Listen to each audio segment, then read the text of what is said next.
I'm just trying to do my deal, bro. What you said, bro? Yeah, bro. Pretty central, right? Yeah. Just do your 111, bro. Take it one day at a time. Hey, what's up?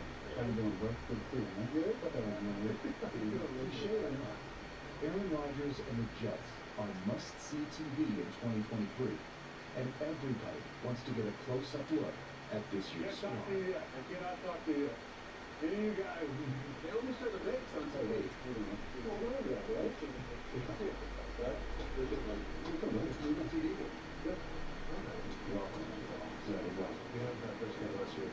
What's up, profile girl?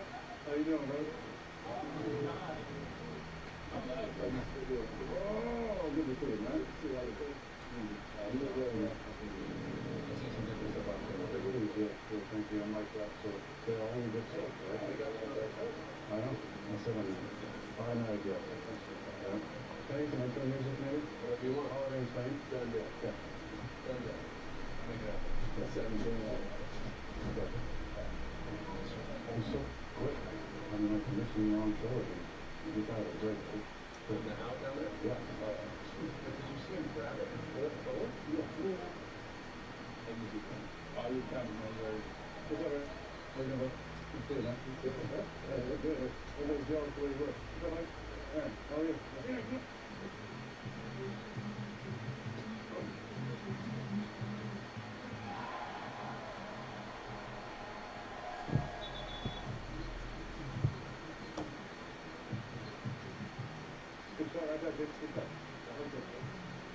It hasn't taken long for Aaron Rodgers to find his new favorite target in green and white.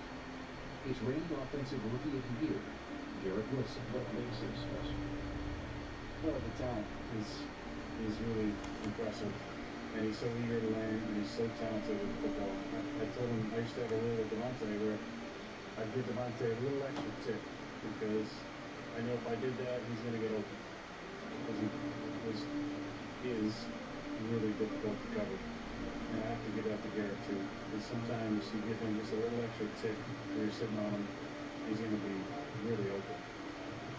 The biggest difference between going to Carolina and Tampa was him being on the field.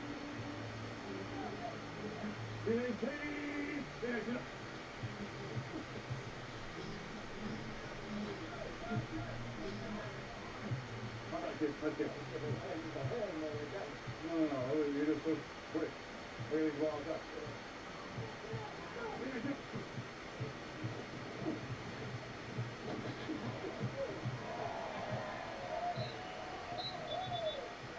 I can just do that all day long. The run game is getting plenty of reinforcements this week. Breece Hall is practicing for the first time this summer. The second-year star became a household name before his season ended with a torn ACL. All right, let's go now. And the offense is ringing in his return. What are we going to do today? Yeah. Ring the bell. You like that, Bill?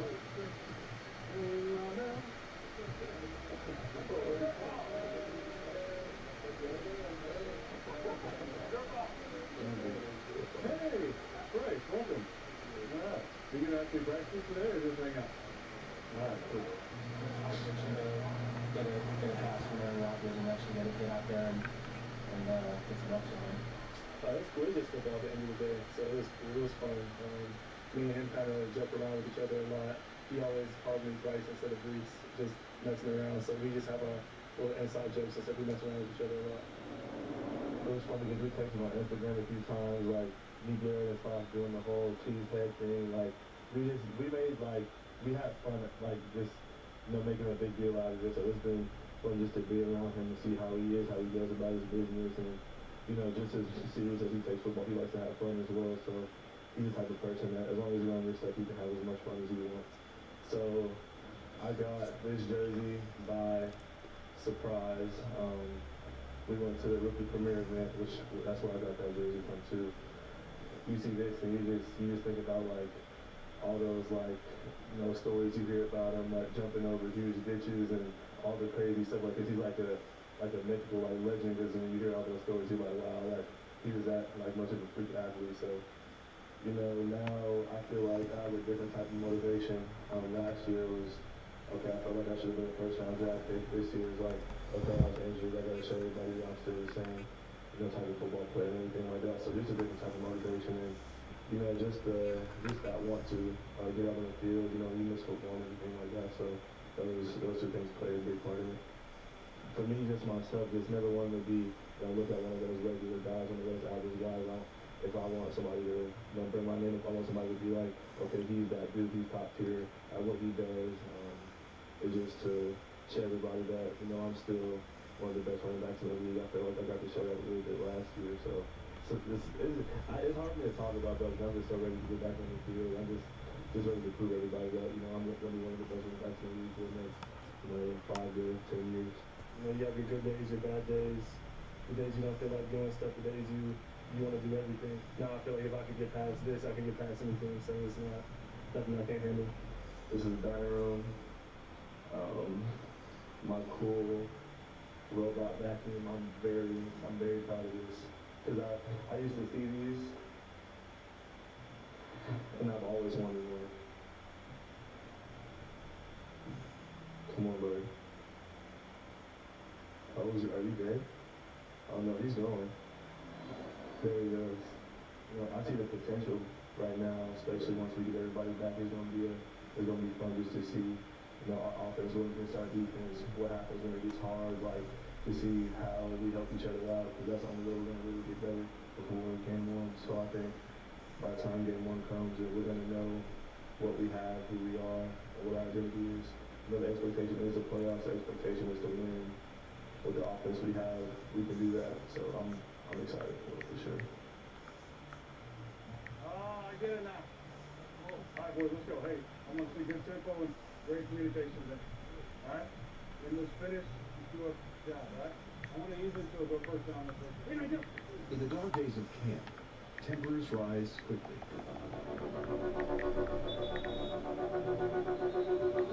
Come on, Troya!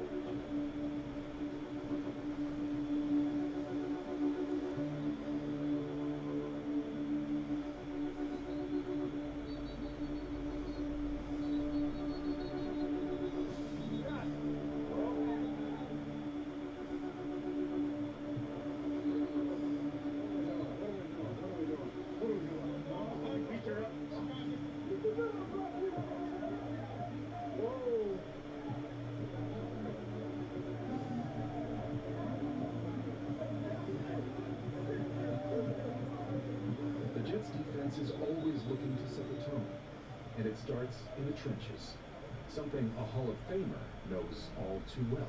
Congratulations, brother. You played 2 weeks there. You wait 30 years. It's better than you can take it.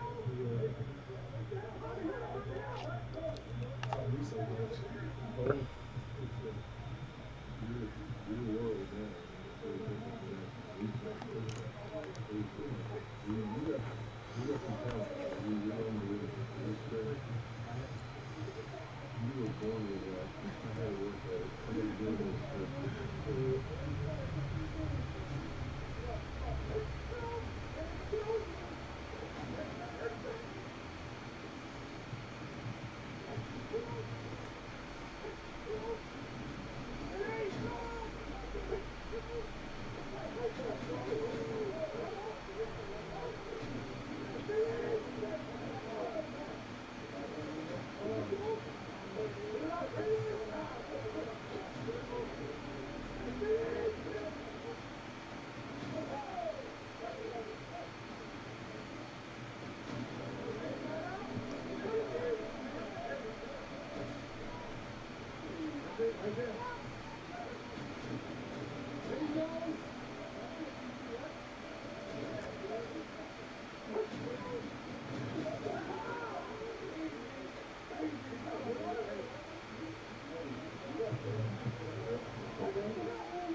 spade, the Jets' D is loaded, and they're looking to make a statement against the Bucks offense.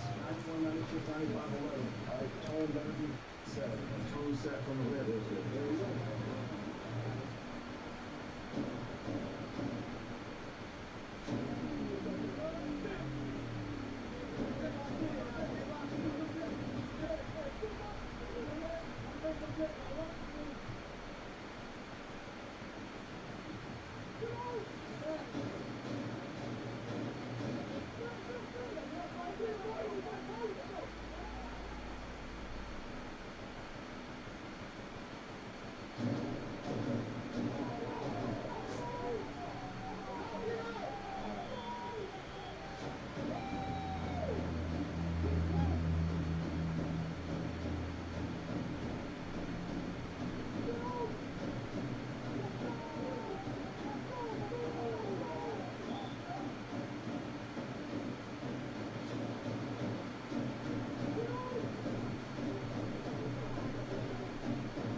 Alright, what's happening here?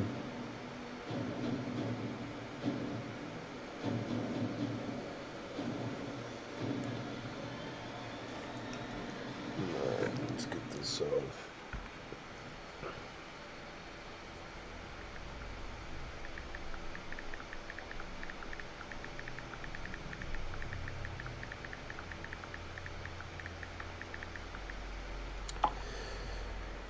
Alright, looks like we're getting started with some hand history review.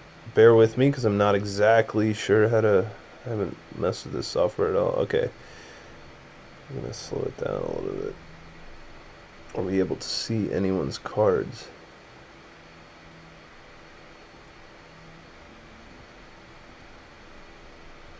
Let's see. So is this 1, 2, 4 or let's see, second, okay. We got a straddle. Let me see, rather large open. We are pretty deep here, so I don't hate the bigger open size. There is also a nice size ante here. So going for a bit bigger is reasonable. I don't think it needs to be this big, but don't want to be too nitpicky. And then the big blind calls and the straddle 3 bets to a very small size, at a position going a little over 3x and with a raise and a call. Definitely smaller than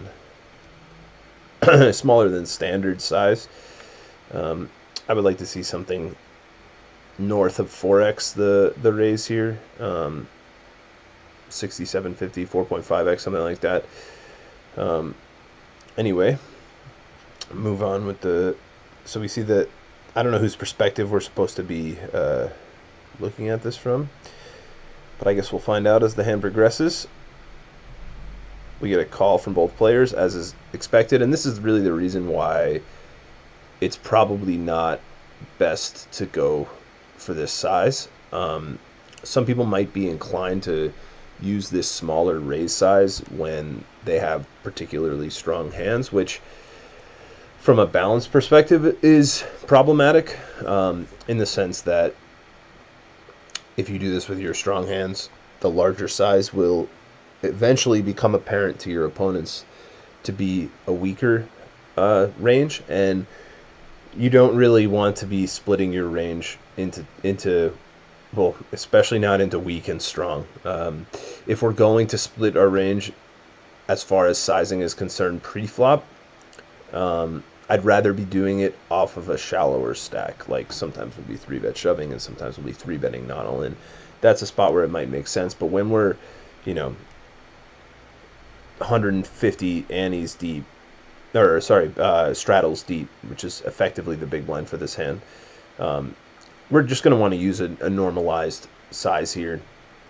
And I think the 3-bet size would probably be at least 7,500 in this spot. So doing that, we will actually generate some fold equities, which is where I was going in the first place.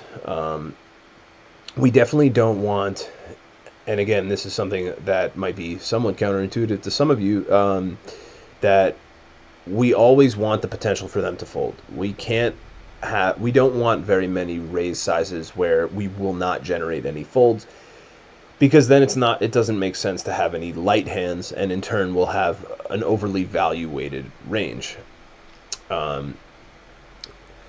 The other side of this is that even with a hand like aces, when we're this deep stacked, we're not going to want to allow 2 players to see the flop for such a good price.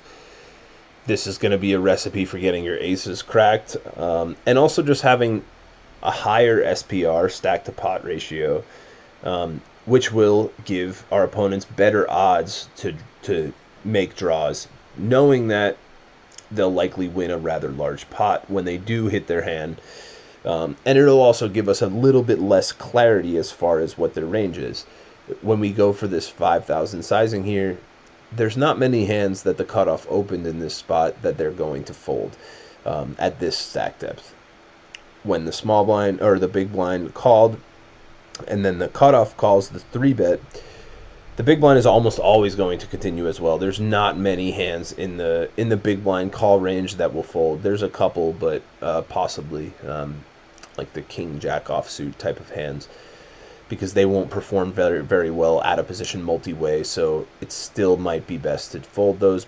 However, you're just going to go 3 ways with the pot a lot smaller than you would like it to be, and now we're north of 3x SPR, which isn't too deep, but again, it'll give our opponents a reasonable chance to make profitable calls with a lot of their 1-pair and backdoor flush draw type hands on the flop, or other marginal draws that, if we were to make it a little bit shallower, they become a bit more indifferent and aren't winning as much of the pot by continuing, which will be beneficial for our bluffs, and it'll also benefit our value hands because we're charging our opponent a bit more. So maybe that's a bit long-winded for pre-flop sizing. However, I think it's quite important to consider these things. The other side of what happens in some of these spots is the 3-better will go for a small sizing because they have a hand that they know they should 3-bet, but it's not something they necessarily want to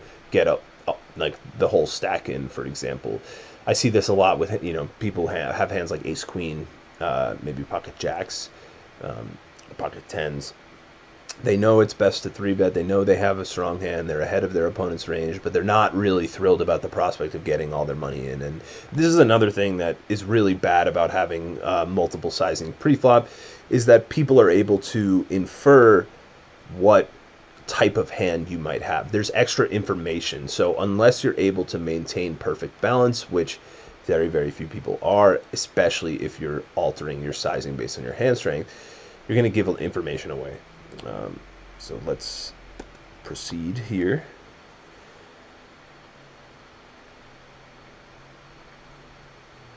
Oh, I'm talking to myself, I guess.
Is the stream working all right now?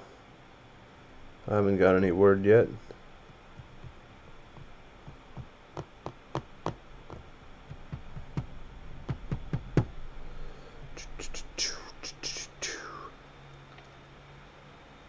I'm feeling it might be, but I don't want to be talking to myself here. Mike, if you're listening, could you just let me know if we're good to go?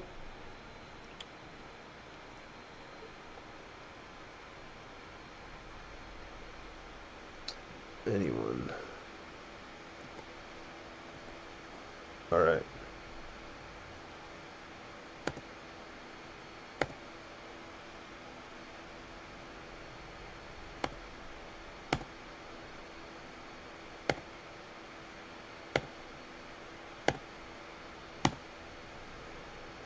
All right. So now we've got pre-flop out of the way. We get the ace-jack-3 with a flush draw.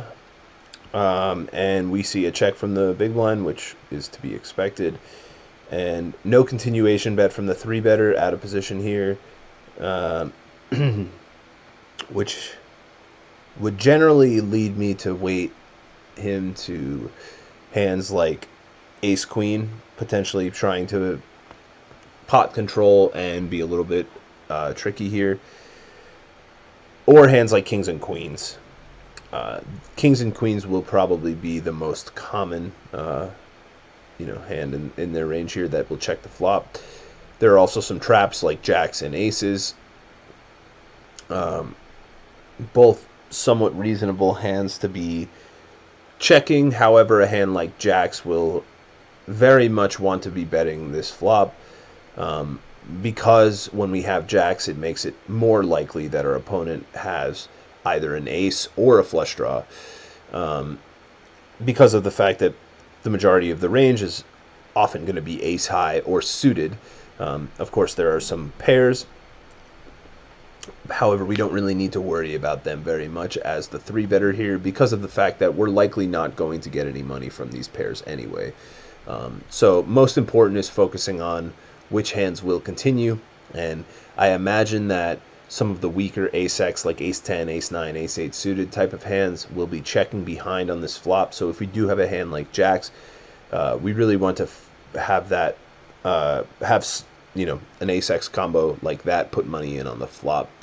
So I would imagine that this range should be rather very kings and queens weighted. However, this is also predicated on understanding what the 3-better's range is, which, like I mentioned before, is quite variable from player to player, because this small sizing can mean very different things for different people. Some people will almost always have a much stronger range with the small size, and others will almost always have a much weaker range. So jack-10 suited, queen-jack suited could even be in there, and those would make some sense as a check. However, moving on, and we see about 30% pot from the cutoff, who was the opener, which is a reasonable bet size for most of our range. It'll probably be one of the most commonly chosen bet sizes by a solver in this spot. And the offsuit 3 rolls off on the turn, pairing the board after the 3-better from the straddle check calls. And I would imagine that if we're going to be continuing to bet here, we are now quite polarized as the cutoff here. We're going to want to have maybe king, queen, queen, 10 of spades. However, those hands may also check back somewhat frequently for a couple of reasons. One of them being that our draws are no longer as nutted as they would have been prior to the 3 pairing. So we're drawing dead against traps from the 3-better. So this is actually a reason to lower our bet frequency here on the turn. We're not going to be bluffing as frequently with our draws, mainly because of the fact that they may be no longer draws to anything worthwhile. They may be draws to losing a big pot effectively if our opponent has a hand like aces or jacks. So when we keep betting this turn, we're going to want to have at a minimum a hand like ace queen, because I imagine that we really only get called by hands that we're not going to get called by kings very often on this turn, I guess, or queens very often. So when we do have a hand like an ace, we are not going to want to have a combo that's chopping with all of the other aces. We're going to want to have at least a combo that is ahead of some other aces that might have played this way, like an ace-5 suited that decided to squeeze pre. Otherwise, we're going to want to often check back and hope to get one more street. An ace-x isn't going to be able to get multiple streets on the from a weaker hand very often, so just going for one more is fairly reasonable.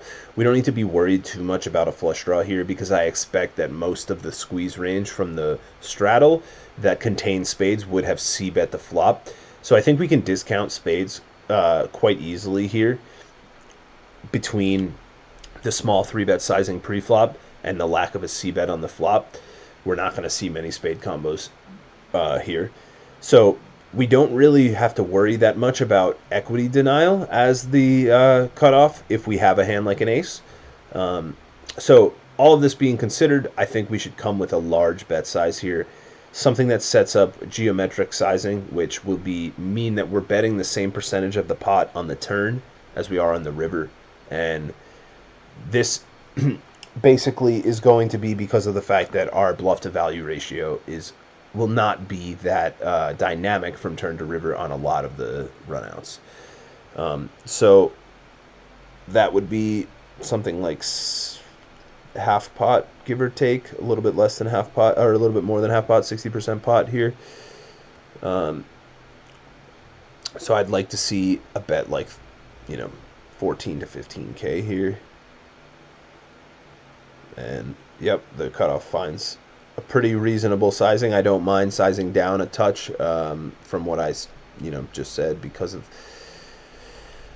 the fact that it's we might get called a bit more frequently on the turn, which is quite valuable, assuming we have a value hand, of course.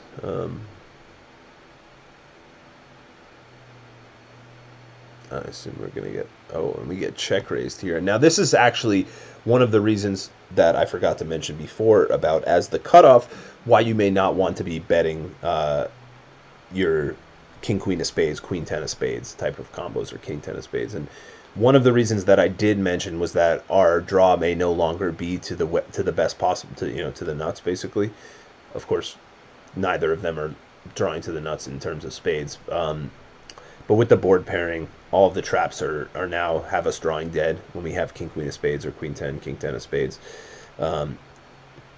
So we're actually going to want to start bluffing more so with our weaker draws that will not be folding out a ton of equity in this case. So if we have king, queen offsuit with a spade, that's a reasonable hand to keep bluffing. But king, queen of spades, for example, is going to be a little bit too strong to allow this situation to happen. So we're not going to want to bet that hand as often as we would king, queen offsuit, because of the fact that we don't really mind seeing this check shove as much when we have king, queen offsuit, because we're going to be forced to fold, of course, but we're not folding out as much equity.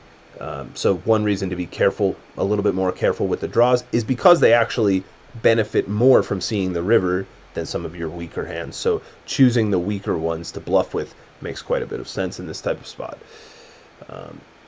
As far as the check shove range, I would expect a lot of this check shove range to be hands like ace king, possibly ace queen that has just decided, you know what, I'm gonna get it. I'm calling down, so I might as well, deny equity. The pot's quite big. I'm only raising to half pot, more or less, a little bit less than half pot, or a little bit more than half pot rather. So why not just put it in now? The other parts of the range might be traps, like I said before. Like jacks is a hand that maybe is worried that ace queen or ace king might not go for 3 streets, so they figure they'll try to get the money in as soon as they can. Sometimes players will do this from out of position. And it's a reasonable response to an understanding of the fact that your opponent might underbluff the river. So if you're playing against an opponent that isn't barreling isn't following through on their bluffs frequently enough on the river, it makes quite a bit of sense to start check shoving more of your value hands on the turn that would, in theory, be more common or more reasonable to be check called, to allow yourself to have more strong check calls, which will do two things. It will strengthen your overall range that check calls the turn, which is beneficial to prevent you from being bluffed when you have more marginal hands. And it will also allow your opponent's bluffs, like if the cutoff has king queen offsuit, like I mentioned before, we will very often get that hand to, triple it off. Whereas when we shove, obviously that hand's going to fold, and it's folding quite a tiny amount of equity, so it's not, and it might even be zero equity if we have a hand like jacks. So it's not necessarily even a hand that we're a spot that we're going to be thrilled to be check raising very often in theory. The other side of it is that it's important to note, if our opponent isn't bluffing the river enough, it means that we're going to want to check shove more of our value hands here. All right, well, yeah, 6-3 offsuit is not a hand I expected to see there. I think this player is kind of just going off the rails here. The jacks makes quite a bit of sense. I like the way the cutoff played the hand. I wouldn't be 4-betting pre-flop, especially if my opponent's 3-betting 6-3 offsuit sometimes. So pretty fortunate run out for jacks, pretty unfortunate run out for 6-3. However, the 6-3, did it to him or herself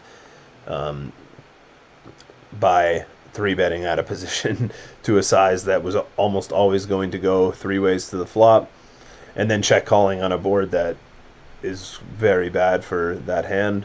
And yeah, they got unlucky to find the 3 on the turn, but definitely a bit of a mistake pre-flop, and I imagine that they know that. But yeah, well played from the cutoff. I wouldn't do anything differently. Moving on, we'll find the next hand. How do I get to the next hand? All right, so now we have a heads up hand. Okay, so let's get a handle on here. Wow, we are super deep. So this is a big ante, super deep. It's big line ante, which is actually the format of heads up that I'm most familiar with because of playing tournaments. So we will want to see very little folding pre-flop. Raises sizes will be quite a bit larger. I like to see 3.5x from the button, 4.5 to 5.5x from the big blind. And I'm not honestly familiar with this. I mean, this is 500 big blinds deep, so at least. So I don't really know exactly what sizes a solver, say, would take 500 big blinds deep. I imagine they're quite a bit larger. I would expect something like maybe 4x from the button and maybe 5 to 6x from the out of position player in the big blind. Not super important. The main thing to take away from these types of spots heads up is that our sizing needs to be bigger and our folds should be few and far between. Not many folds from the button. We'll want to limp some of our weakest hands, also limp some strong hands for limp 3-bets, and then do a reasonable amount of raising. There's a big ante in there. We're just given a really good price. The pot's going to be 600 right away. We only have to call 1 to win 500. It's pretty good odds with just about any 2 cards, especially when your opponent has not narrowed their range beyond a random hand. So we see a limp from the button, which we expect to see quite a bit, and a pretty reasonable solid raise size from the big blind. So that makes me think that it's likely that these players, or at least the big blind, is generally going to be competent, because I find that's a mistake that's very common, is this too small size. So not making that mistake. And then we have the 6-4-3 2 spades, which is a board that doesn't necessarily isn't super advantageous to the to the big blind raiser. There's going to be quite a few more strong hands for the button than the big blind. However, as the big blind, we are going to be ISOing or raising some of our weaker hands that might be, that might actually do quite well on this board. We will definitely want to have some, 6-2, 2-5 off like type steals pre-flop, especially if the button is folding too much. We will expand that range a little bit. So it's not impossible for the big blind to have a very strong hand. They obviously could still have 6s raising for value. 4s and 3s are reasonable value raises pre-flop as well. Over pairs are still going to be rather comfortable continuation betting, and then they have all those spade combos that so there's quite a few value hands here, which brings me to the c-bet sizing of we see about 2/3 pot, and I think this size is quite reasonable. I would like to size down a little bit because of all the reasons that I just mentioned. There are actually more continuation bets for us than some may expect in this spot, I guess, because we do have all our spade combos, we have all of our over pairs, and then we have 6s, 3s, 4s, as well as some of our light pre-flop raises that have now improved quite a bit. I wouldn't say that this size is necessarily a mistake, but I think that if we're not going to have multiple sizes, I prefer something closer to half pot.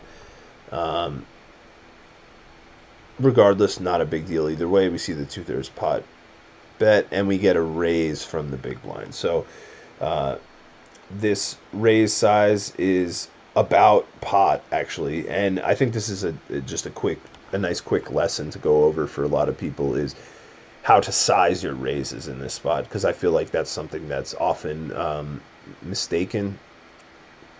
And I think people often actually don't even know what size they're raising. They just go 3x or 4x of the raise or something like that. And I think it's important to pay attention to what size you're raising to, because it makes it a little bit more intuitive. When you're c-betting the flop on, say, an ace-high dry board, ace-9 deuce rainbow, going for, say, 20-25% pot, that's something that's very common as the in-position player c-betting against the big blind, for example.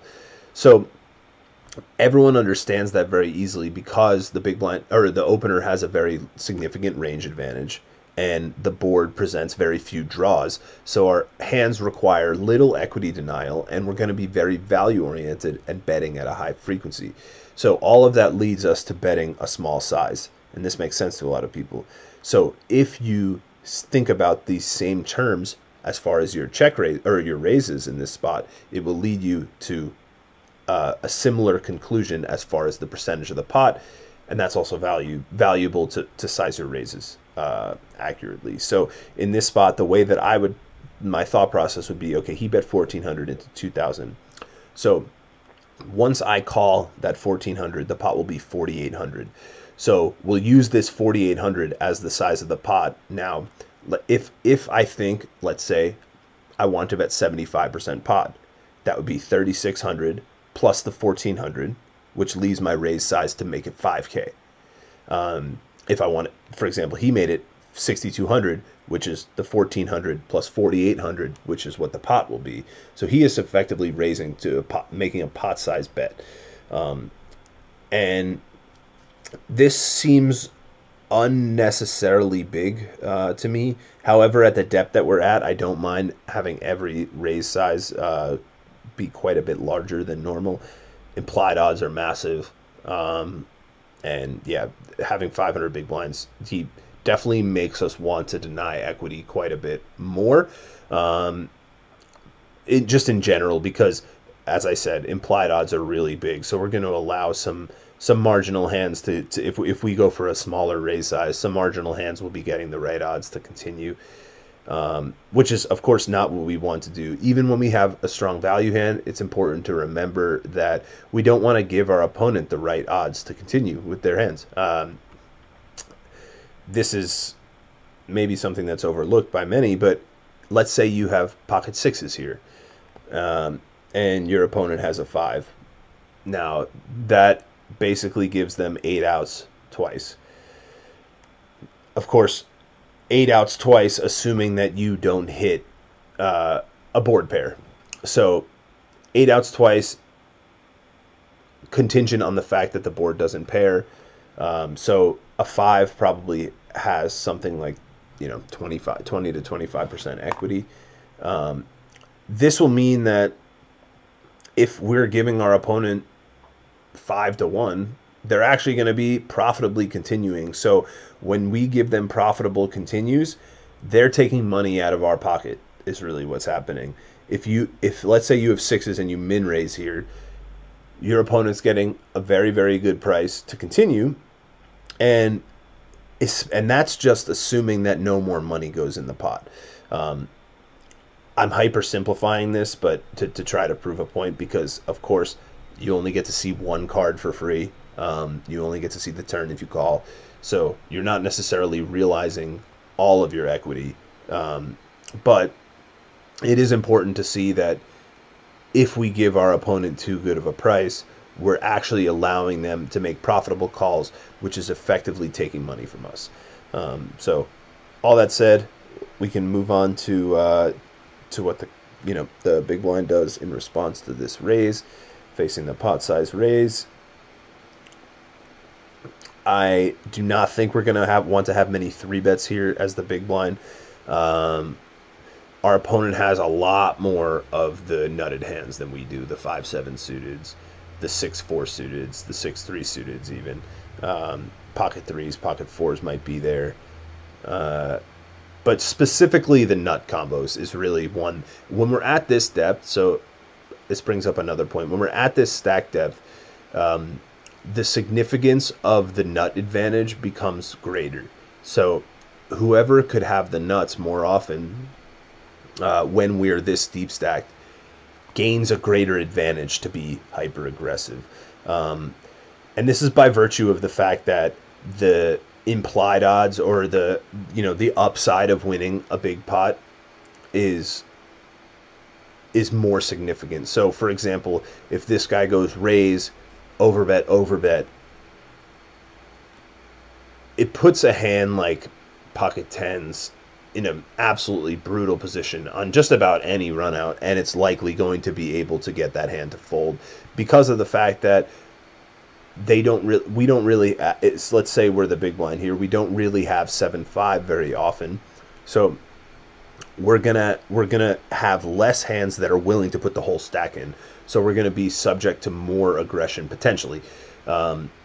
This is important because you will, as the big blind, want to play some of your value hands a bit more passively, and that brings me back to what I initially said as far as not wanting to have many 3-bets here, because we are less likely to want to get 500 big blinds in on this board against a range that has more nuts than we do. So I expect to see call as the main continue, and a pretty favorable king of diamonds comes off for the big blind. We're still not going to want to play too many leads here. For the same reason that I just mentioned as not wanting to 3-bet, I expect this to be a pretty much pure check spot after calling, and we'll get to see what the button does.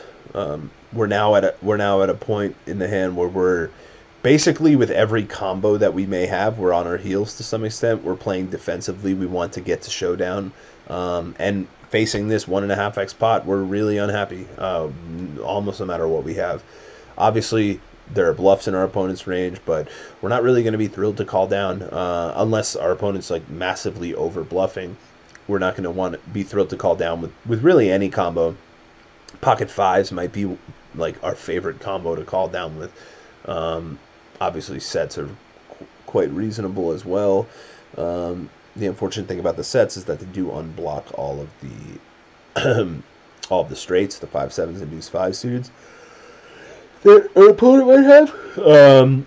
But yeah, this large bet sizing is I think quite good on this turn. Bluffing or value betting, as I've mentioned before, we want to make our opponent indifferent. So it might be counterintuitive to some people when I say, oh, big size is good when we're value betting, because you might not want your opponent to fold, so you might think, why wouldn't I bet smaller? However, again, this is an important spot to balance. We want to bet large with our strong hands here so that we can not make it obvious when we have a weak hand. If we only bet big with our weak hands, then a big bet is going to be easy to call, especially if we're playing against the same opponent a lot. It's really important to have this balance. So this gives our bluffs the best chance of getting through, and it gives our value hands the best chance of getting the most money that they possibly can. So it comes to the 1.5x pot, and I expect the big blind to, again, very similar to before, have no raises here. Very, very little reason to raise any combo. If our opponent's bluffing, we want to allow them to continue doing so. If they are value betting, we want to put as little money in the pot as we possibly can. So raising is not going to happen very often here in theory. Sure enough, there's the raise. Now let's see, this is another a good way to think about this. Let's see what the raise sizing is here. So the bet from the button is 22,000 and the pot is 14,440. So that makes a pot of 58,440, and the raise is 39,000 more, which is about 2/3 pot. So we're facing 2/3 pot here in position. Our continues are going to want to be quite strong in this spot. Like the more nutted draws, maybe hands like ace-5 of spades, queen-5 of spades is probably more likely, because ace-5 of spades was likely to raise pre-flop. So we'll want to have some of these stronger hands to continue. Of course, our bluffs are going to be folding. So it's really our strong draws, our sets, maybe our two pairs that are going to be continuing here. But like I said before, I'd be a little suspicious in this spot that our opponent maybe... it makes it slightly more likely that our opponent isn't a super competent player when they go for this raise on the turn. Not that it doesn't rule it out by any means. They definitely could still be a great player and know exactly what they're doing. Just the fact that a raise is going to be pretty infrequent on this turn makes me wonder if our opponent isn't necessarily approaching this spot ideally. With that being said, we're still kind of handcuffed to just continue with some of our stronger hands. We obviously, our range is very polarized, so as the button, this actually should be a rather easy decision. We either have it or we don't. So our weaker draws can definitely fold, our strongest draws can continue, and then from there it's just the sets and the straights that are going to want to call. Being in position, there's very, very little reason to be re-raising here. Just like before, from the opposite perspective, if we have a value hand and our opponent by some chance is bluffing here, we want to allow them to continue to do so. And if we have a draw, we don't want to put any more money in without seeing if we get there or not. So very, very little raising or 3-betting on this turn should happen. Let's move on, and we do see it. They're proving me wrong in all these spots. So one thing to defend this 3-bet is that there's a ton of money in the pot. If we do have the nuts, maybe our opponent has a hand like ace-5 of spades, like I mentioned, and will not be able to fold. So I don't expect the big blind to fold very often. Here's the thing. So I don't expect the big blind to fold very often once they check raise like this. However, that doesn't mean that we should be shoving all of our value hands, because then, like I mentioned before, we'll be a bit imbalanced, and our calls on this turn spot will be almost exclusively draws, making it a lot easier for the big blind to play the river perfectly. If they know when we call we have draws and when we shove we have value, every time they raise like this, we call, they know that they're fading, spades, diamonds, sevens, deuces. They have a decent idea of what cards they need to fade in order to win the pot.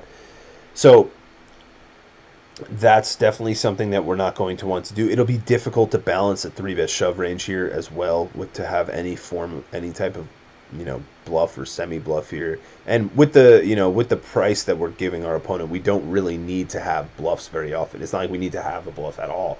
But that's also a reason to just call most of the time. And yeah, we see that the 4-3 here. I can understand the way that this hand was played up until that point. However, when we overbet the turn and get raised, like I mentioned, like some of our weaker two pairs are just in really rough shape. And I think that facing the turn raise, we can just put this two pair in the muck, and that might seem tough being heads up. However, we're now down a pretty narrow path of the hand decision tree. So we've seen a check raise, or sorry, a raise from the button on the flop, and then a check raise on the turn on a rather wet board that favors the button. We are still getting raised after we bet 150% pot.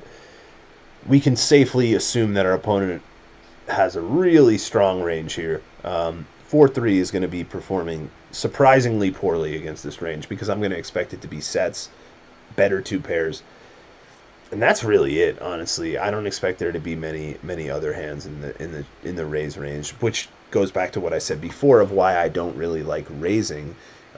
However, I can understand seeing King 6. It's like, if there's a hand you want to raise, it's probably one of them. I was thinking pocket kings or King 6 are good, reasonable hands to be raising. However, I wouldn't even be thrilled to be getting, against most opponents, a very good opponent. I would not be thrilled to get the King 6 in this spot, because, like I said, I would expect worse two pairs to fold a rather high frequency.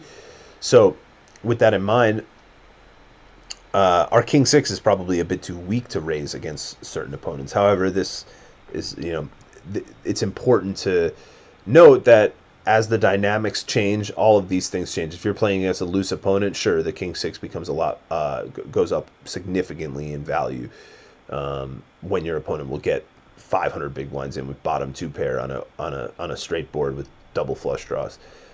This is not something I expect to see very often. So I would say that I think that this hand is questionable from both players. I think mostly from the button. I think we have the overbet on the turn is completely reasonable. I think it's actually very good, because when our opponent has like an overpair or some kind of flush draw, we do want to get the max money in on the turn, because of the fact that there are a lot of rivers that make our hand significantly worse. But when we get raised, we're just going to be behind at such a high frequency that it's not going to, we're probably not going to be able to turn a profit by continuing once we get raised on the turn, even against the most aggressive of opponents. So yeah, interesting hand there. We'll move on to the next one. If I can click, I'll have to play it. Doesn't seem to want to let me click here.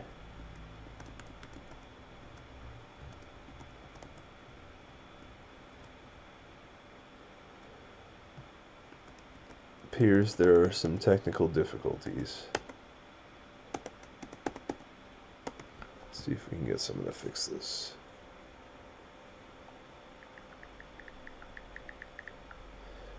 Well, while they're working on that, I'm going to run to the bathroom very quickly. I'll be back very soon.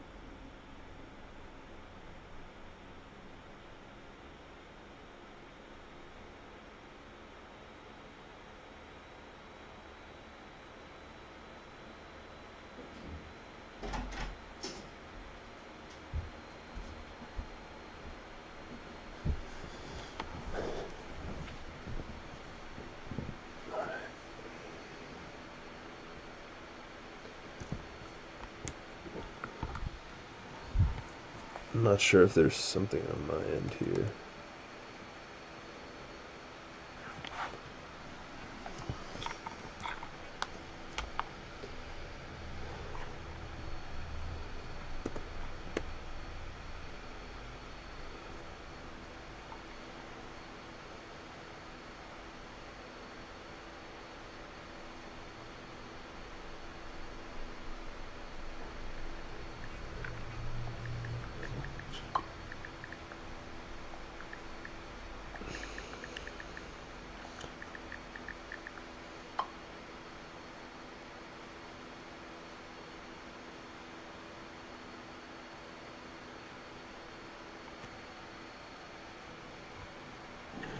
its relative strength compared to the market right now, though, is just insane.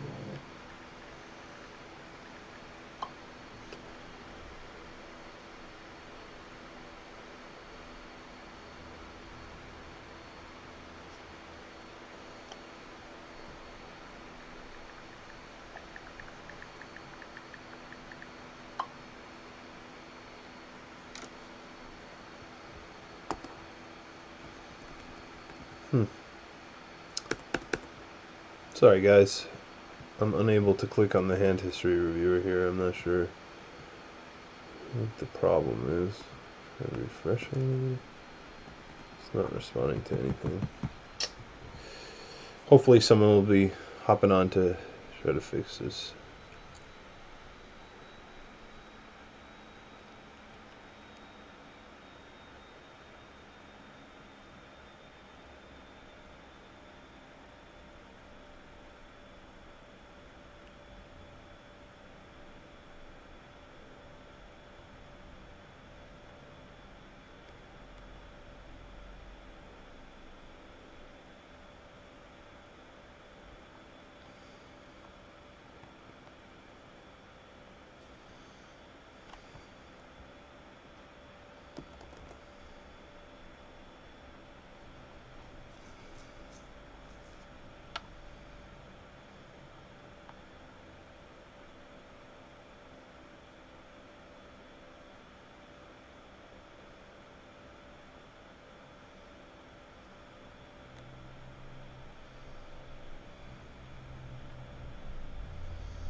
Waiting on someone to try to fix this. I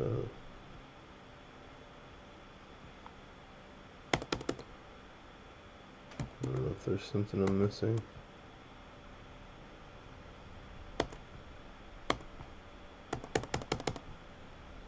Seems like everything's fine, but I just can't click for some reason.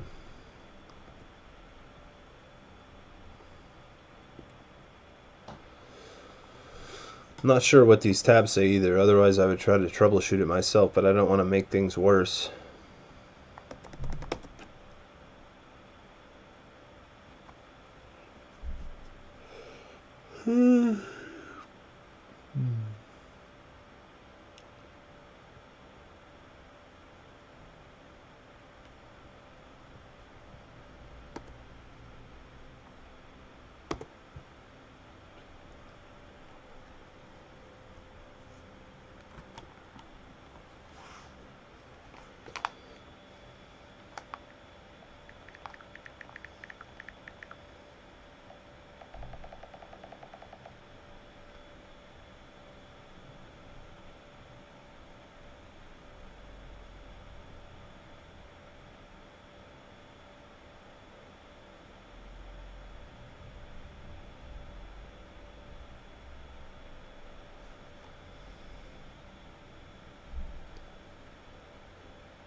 Mmm.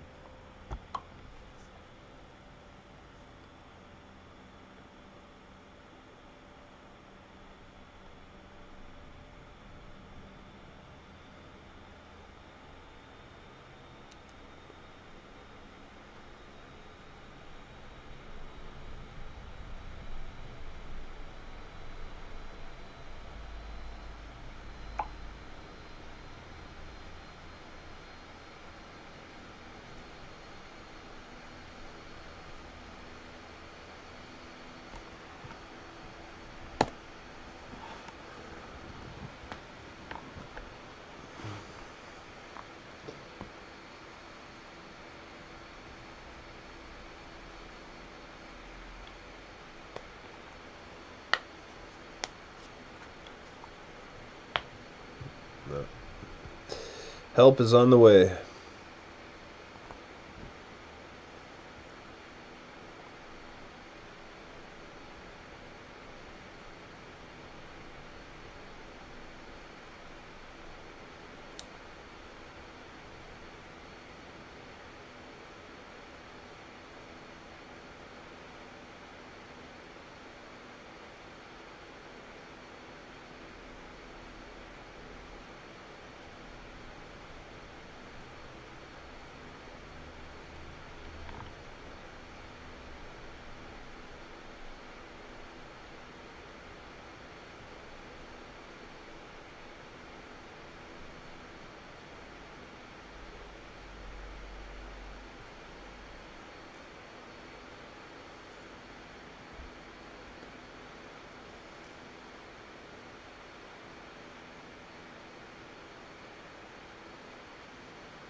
Ah, all right.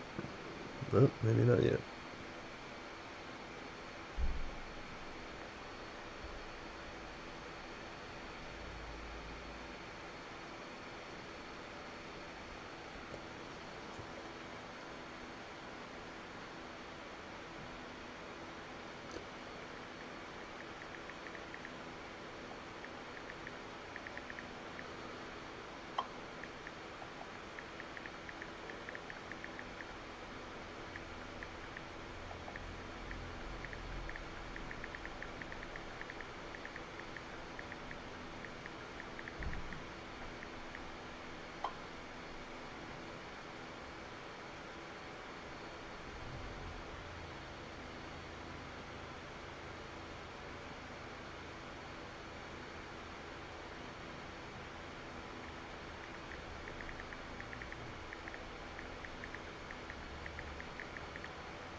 All right, am I good to go now? All right. Sorry about the delay. We're back. I don't know what hands I looked at. Somehow I managed to make two hands in an hour. Poker's complicated. I'd rather give good advice and good information than just breeze through the hands, but Here's another heads up hand, same thing, big blind ante. We see the 3.3x raise and a 3-bet from the big blind. We don't need to explain those sizes again. The big blind 3-bet is a little bit small. However, nothing too out of line. I would maybe like to go with touch bigger, 3.5x instead of 3x. The 10-9-5 flop is going to be c-bet somewhat often, but we're going to want to go for a large size when we do. Definitely going to want to check some of our ace highs and other some of our our lighter 3-bets we'll check to give up. Some of the ace kings and ace queens we'll check to call, as well as the occasional 9x, 8s, pocket 8s we'll check call. So we will have quite a few checks. When we bet, I do like betting big because our opponent's raise call 3-bet range is very rarely going to have no equity to super low equity here, and that's kind of the relationship that will generally exist between our c-bet sizing and the board, is that the boards that have a higher amount of equity on average for our opponent's range but yet still favors us overall will see larger bets in general. That's worthwhile to remember when choosing your c-bet size. So we see a pot size bet from the big blind and a call from the button. And the eight peels off, and this is a board that turn that should be checked at a pretty high frequency. That being the main reason for that is that Queen Jack is obviously going to be a somewhat common hand for the button to have that will raise and call 3-bet. The second thing is that a lot of our overpairs are now going to want to kind of pot control and not necessarily get all the money in, because when we do get tons of money in with those overpairs, we're often behind. The 10-8s will have improved, the 9-8s will have improved, the 6-7s that called flop will have improved, which would be reasonable with a backdoor flush draw. So want to see a lot of checks from the big blind here. This nearly 3x pot shove is definitely not a common play from a theoretical perspective. Nonetheless, it's what happened, and as the button, I would like to see us narrowing our continue range to, I wouldn't even be thrilled with a hand like ace 10 here. I'd want to probably have 2-pair or better, or some kind of a monster combo draw, jack 9 of clubs, 5-7 of clubs, hands like that have way too much, that have tons of equity against everything and actually could be ahead of some hands. If we have 5-7 of clubs, the big blind could have ace jack of clubs, for example, and we'd be in pretty good shape. I think we can narrow our continue range very, very, very significantly here, to just 2-pair plus, and then strongest combo draws. And I wonder if we're going to see a call here. Well, we have a marginal spot, it appears, from the button. We do see a call. Okay, yeah, so this is, I guess, what I would have expected to see from the big blind. I do think it's a mistake, but it is what I expected to see. The overpairs that are on this, pretty scared. And then with the jack 9 of clubs, it's like I mentioned, 7-5 of clubs is one, jack 9 was the other one that I mentioned. Those are the two hands, the two draw hands that we're definitely going to want to call with. I mean, even against exactly pocket kings, the jack 9 has so many outs. We have 3 jacks, we have 9 clubs, and then we have 6 straight cards, as well as 2 9s. Just way too many outs to ever even consider folding, even though we are facing 3x pot. There could be a circumstance in a tournament where there's significant ICM facing a 3x pot here, but in a cash game, it's just not even close. Move on to the next hand. Okay, so now we got a full ring game. Oh, this is the one we already did.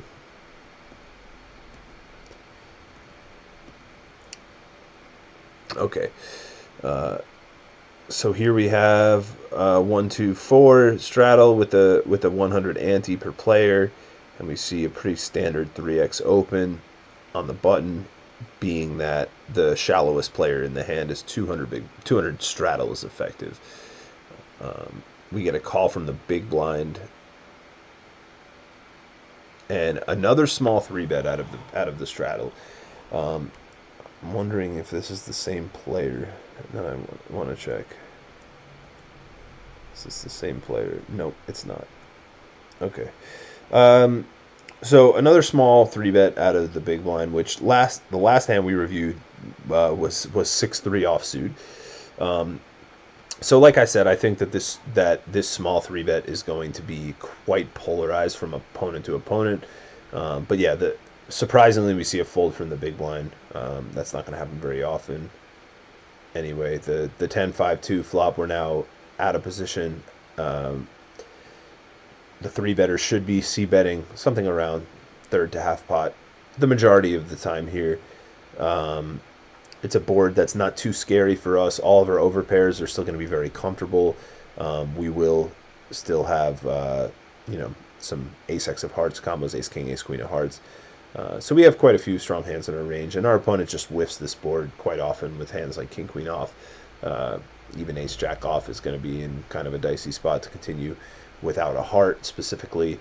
So we're going to want to see bet this at a reasonable frequency for about third pot. We see half pot, also reasonable. Third to half is the range that I would like to see it in. And now we see the king of spades peel off on the turn, and this is one where I expect a really high bet frequency from the the 3-better pre-flop. Assuming that the ranges are somewhat normal. I'm not really sure what this small 3-bet size means exactly from the big blind in this, or the straddle in this spot. But this king will be very bad for our opponent's range. There aren't that many kings that will have continued on the flop from our opponent. So I expect the button to have hands like 9s through 6s at a pretty high frequency. Also maybe some 10x at a reasonable high frequency, as well as some heart draws. So with our bluffs, this is a very welcome card. When we have ace queen ace jack, this is a card that we're going to want to bet and probably continue to bet on a lot of rivers. Not only do we pick up the equity of a gut shot straight draw, but it also is just a board where when we do have a hand like ace king that's c-bet, which would be reasonable, it now improves and is comfortable continuing to value bet. And even hands like queens and jacks can continue to bet at some frequency on this turn because of the fact that, like I mentioned before, our opponent doesn't have that many kings in their range. It's going to really be, for the most part, exclusive to king x of hearts combos that our opponent will have that made it to the turn. Specifically, the other thing to mention is that the king with the deuce of spades on the board, we would expect some king high of spades to have called the flop. However, now the king of spades is there, so it actually makes it even less likely that our opponent has a king than, say, the king of clubs would on the turn. So we can pretty comfortably continue to value bet queens and jacks. Sometimes we're going to want to check them to have a bit of a stronger check range, but completely reasonable to continue value betting them. So I do expect to see another bet of something in the neighborhood of 2/3 pot. I don't think we need a pot size bet or bigger would also be reasonable at some frequency. I think this is really going to depend on who your opponent is. If you're playing someone very, very good, I think large bets is going to be the standard here. I think that's what a solver would choose, is the pot size or larger here, because and when we do start choosing this larger sizing, we'll want to check some of our more marginal hands like queens and jacks at a higher frequency, because we're trying to narrow our opponent's continue range a bit more. And when we have queens and jacks, we're going to narrow it to hands that beat us more often than we would like when we choose a larger sizing. So I would like to see, what I would like to see as far as bet size varies from opponent to opponent, but pot size seems pretty standard, I guess I would say. We do see the 2/3 pot, which I have no issue with at all. I think splitting is fairly reasonable in this spot as far as our sizes, but I do like at least 2/3 pot in that spot.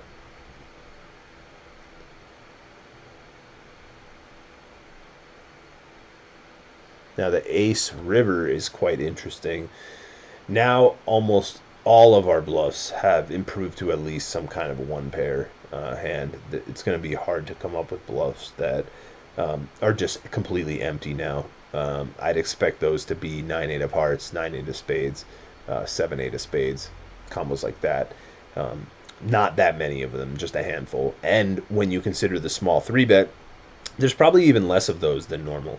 I don't think very many people are choosing to squeeze hands like 7-8 suited for, 3.3x pre-flop from out of position with a raise and a call already. I just imagine that those hands are going to be called at a very high frequency by most players, even though they are acceptable hands to squeeze with at this stack depth. The players that know to squeeze those hands at some frequency are often going to be the same players that know how to size their raises appropriately. So I think we can basically rule those hands out. So now the straddle 3-better is basically going to be in a spot where they have value at an extremely high frequency. So I'll expect to see a small bet size here at a rather high frequency. I think most people make mistakes here and still bet large. It's obviously we're going to want to sometimes have a large bet, but I think for the most part we want to have ace queen ace jack for value. Even maybe some of our king x like king queen suited might still want a value bet, and we need to give our opponent a good price because, like I said, it's very hard to find bluffs for us. So I don't think it's very valuable to have a large size on this run out. So we do see a little less than or a little more than third pot, which I think is pretty good, and then an all in from the button, which is quite interesting. I think that this range can consist of sets. It can consist of some strong 2 pairs. I wouldn't be super thrilled about shoving king 10, for example. It depends on my opponent for sure. But king 10 is a very cusp value hand here to shove over the bed. I think it would probably be a bit too ambitious to go for value in this spot against a standard opponent. Some people might mistakenly read into the small bet size and assume that it means that they don't have that strong of a hand. Like I mentioned before, this isn't necessarily how we're going to want to choose our bet sizes based on how strong our hand is. In a spot like this, our bet size is more dependent on how frequently we have a bluff and how frequently we have a value bet. So because our value bets are very high in terms of frequency, we're going to want to bet a smaller size. So it is something to consider that the button could potentially be reading into this small bet size, assuming that it means weakness or marginal value. The other thing to consider is, of course, it could just be value hands. It's very reasonable to have multiple bet sizes from the big blind or the straddle, the 3-better in this spot. So if they do have multiple sizes where, let's say, they shove their sets and straights and then they bet small with all of their other value hands, as well as some of the few bluffs that they can find. If that's the case, then it does make a bit more sense to be raising this river as a bluff. Bluff combos from the button would be hands like Jack 10, Queen 10 suited. Those would become very good bluff candidates. Specifically, I guess the suits aren't going to be super relevant in this spot because, like I said, there's not Jack 9 of hearts, Jack 9 of spades. So if we have a hand like Queen 10 of diamonds that got here, that will be a pretty reasonable bluff candidate because we do want our opponent to, even when we're bluffing, we still want our opponent to have the weaker parts of their range. We want the snap folds to be possible. So if we have a hand like Jack 10 of spades, for example, in this spot, it's going to actually make it a little bit less likely that our opponent is bluffing because Jack 9, Jack 8 suited, for example, could be reasonable squeezes out of the big blind that bluff, that like barrel off on this run out. Same thing with the hearts, and the same thing with the queen. So the queen of hearts, queen of spades, jack of hearts, jack of spades are going to be cards that we don't really want in our bluff range. So we'll rather have diamonds or or clubs if we are bluffing. And then yeah, I would say our value bet range should our value shove range should be something like ace 10 plus. Even ace 10 is pretty dicey here. We probably aren't going to get called by worse very often. However, a hand like ace queen of clubs from the straddle that 3-bet and bet is a pretty reasonable call hand. Unblocks all these types of bluffs that I had just mentioned. So we might get called by one pair sometimes. So having a hand like ace 10 is probably right on the edge of wanting to value bet. But generally, I would want to value bet value raise my sets, my ace king potentially that just called pre-flop, and my straights, and that's probably about it. And then we can mix in a handful of bluff raises like the ones I mentioned, the 10x. It's going to be mostly jack 10 and queen 10 will be our most common bluffs here. So let's see what happens. I think the really tough hands is if we have ace queen as the big one, as the straddle. That's really the difficult decision. 4-3 of hearts. I didn't even mention that one. Now aces, we can't think about doing anything but calling. What a brutal river for the aces. Other than I mean, like I mentioned before, we don't really want to be squeezing to a small size to allow these types of hands to continue, because it's very difficult to read their hand when we know that they're continuing with all of their open range. I think that might be it for the hand history review section. I know I was told I have an hour. Okay.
All right, call.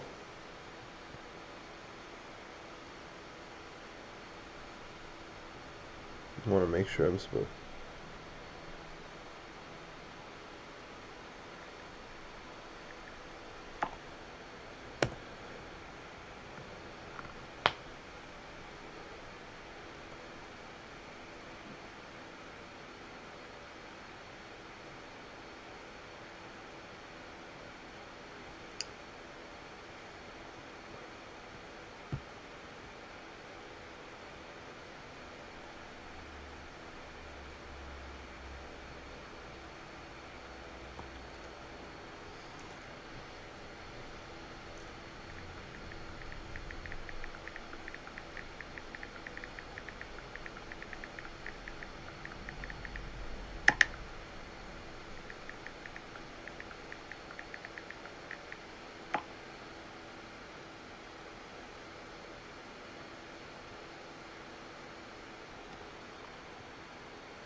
Okay. I gotta get used to this bet slider action.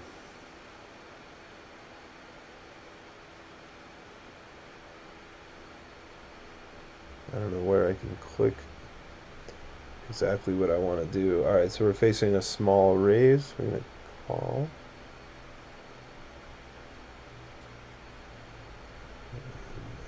Check. So I have to talk. I have to not share my hand, apparently.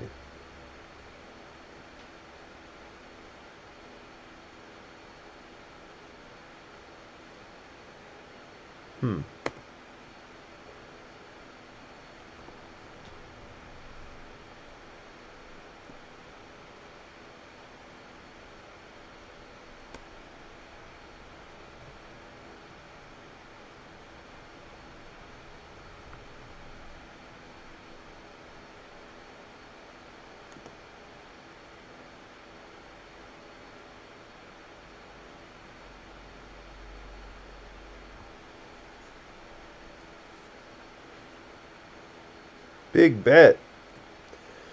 Wow. Who's this guy? What are you up to, buddy? I need more time. I don't believe you. Should have believed you.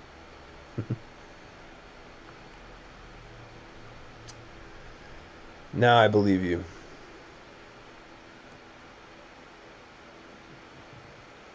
It's tough to size bets in here.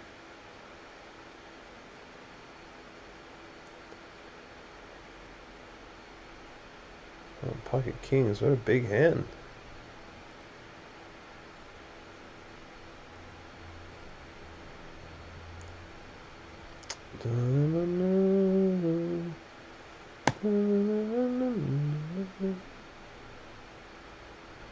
Big bet.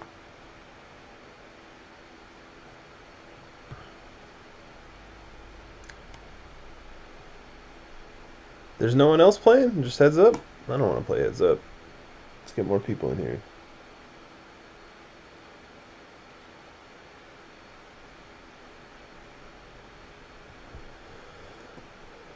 No one wants to play. Come on.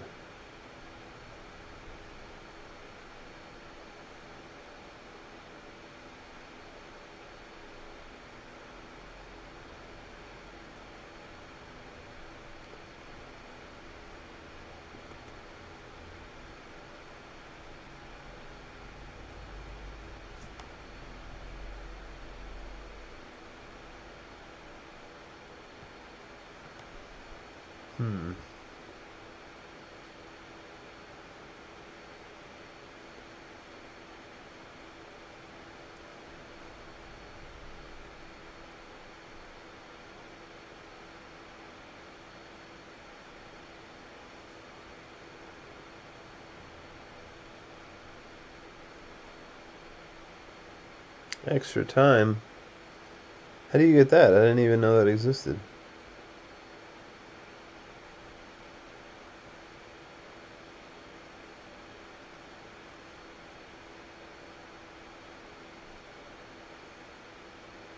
Wow! I'm not folding.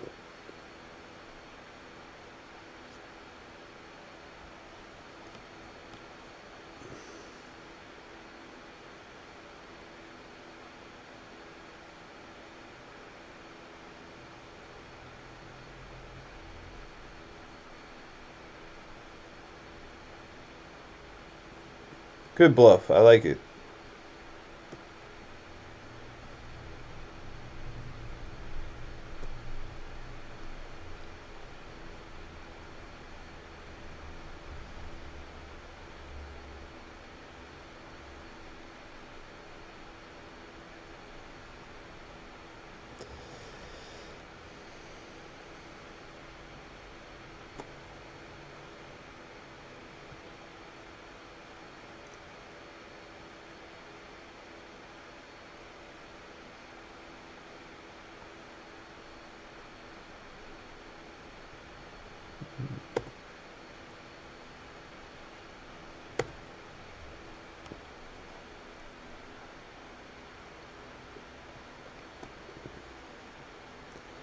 Bad turn for me.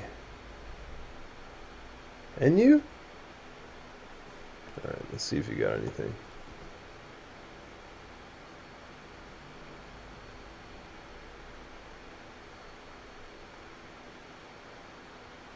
Nothing. What a shame. I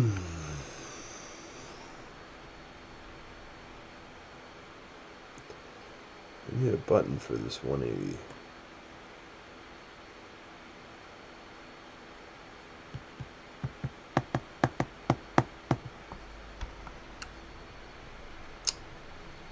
You got it. Hunting rabbits. Rabbits.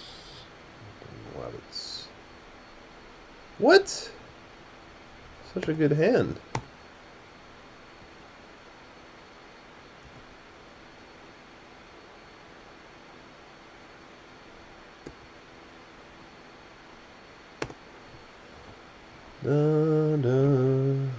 Where's everyone else? Where are the rest of the players?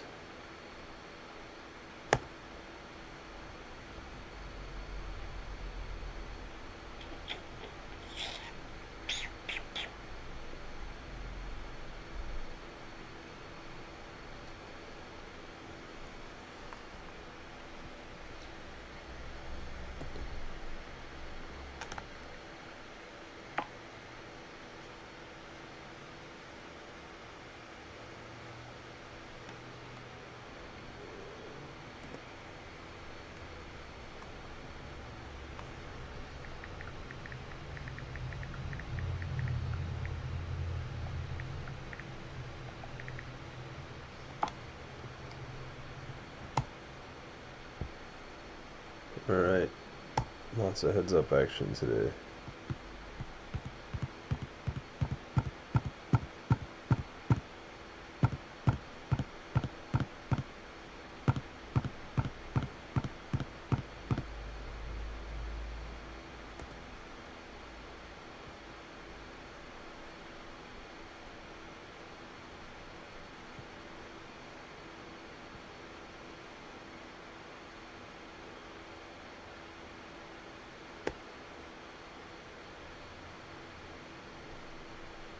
There we go. Another player. Welcome. Welcome, welcome.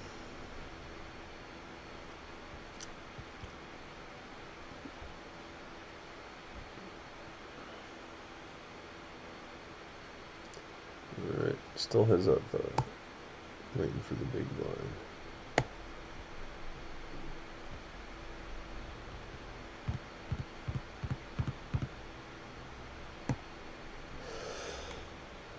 Semi-bluff. Welcome. Table's filling out finally.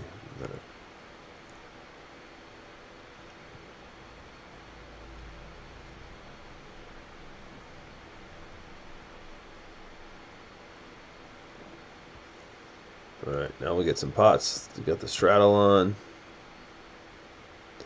4 players. Perfect.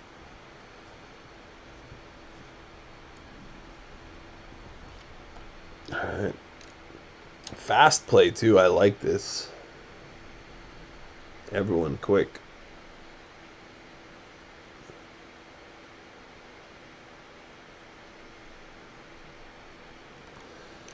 Two more seats open. Come on in. Oh wow, cooler. What a start for semi-bluff. And he hit and run? Wow. The hit and run, that, I don't know about that. It's not cool, semi-bluff. Not cool. Sit down, make a straight, double up, hit the road. Strong. Should come back. Alright, well now we have 3 seats open. Anyone in the audience watching should hop in. Good way to get some experience. Stakes aren't too high.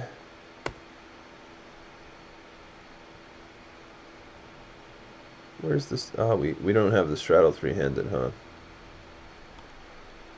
We need 4 for the straddle, so we want one more person in here so we can start straddling. Get some big pots.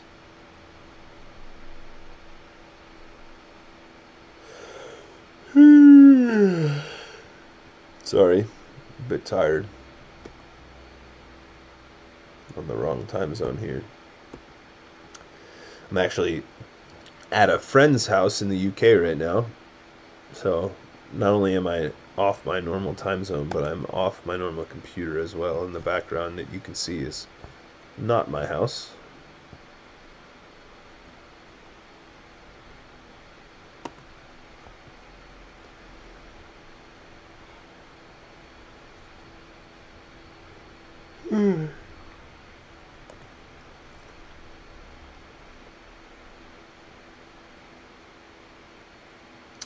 Oh no, he caught me. Nice hand.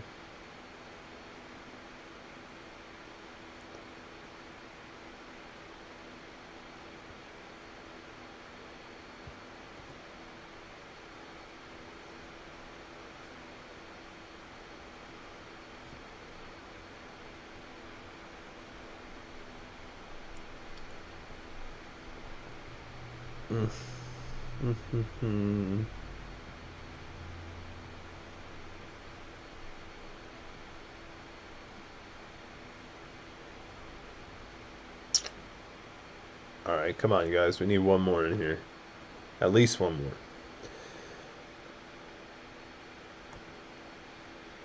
Oh, it's a big ante here, huh?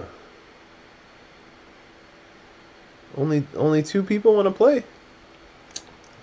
Come on. With this big ante.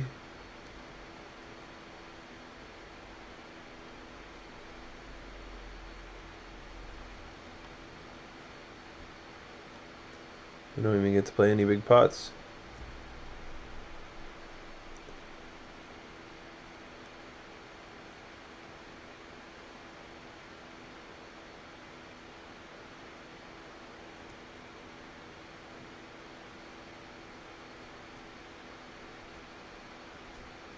I had it that time and no one pays. Unbelievable.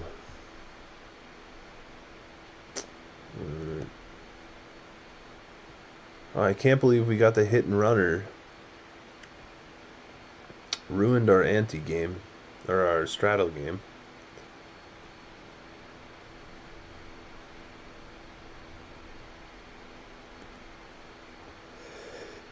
Took 5,000 off the table and disappeared.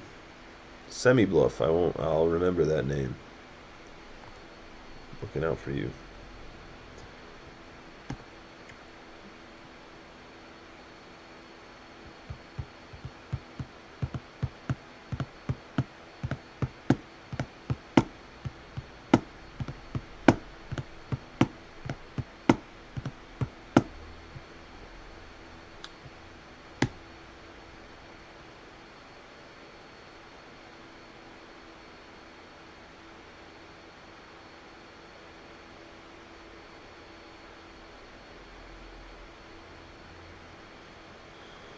River, please.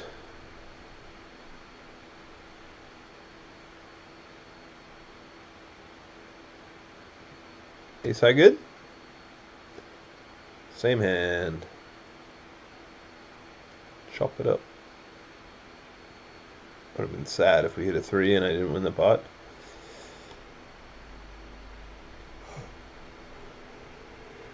Ugh. Sorry if I'm making anyone yawn. We need the straddle, and then maybe I'll stop yawning so much.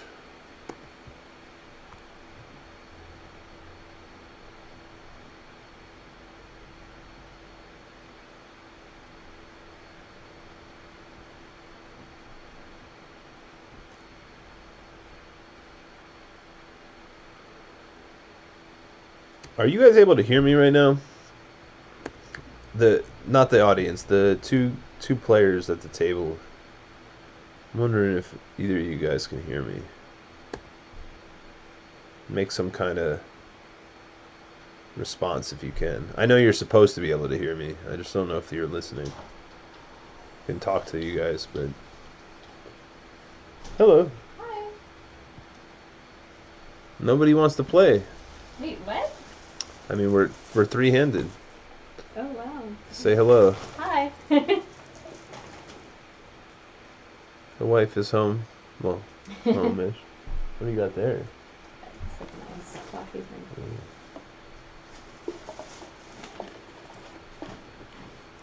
Wow, this is good. Yeah. What's in it? I'm something. Hi. There you go. How's the walk? It's good. Good.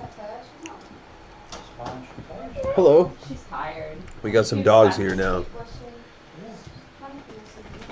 It's gonna be a little bit busy in here. I hope that doesn't bother anyone too much. How's the walk? It's good. Great. Nice. Did you see all the cows? Yeah. I did.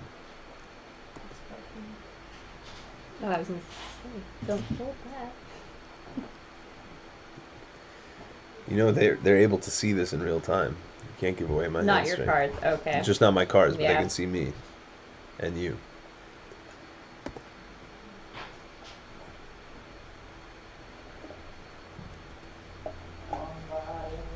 You just led? It's a good card for me. Right, it's got food on. I'm gonna lead. 'Cause I'm hungry. Yeah, me too. Now what? I'm in. Gotta lead again, right?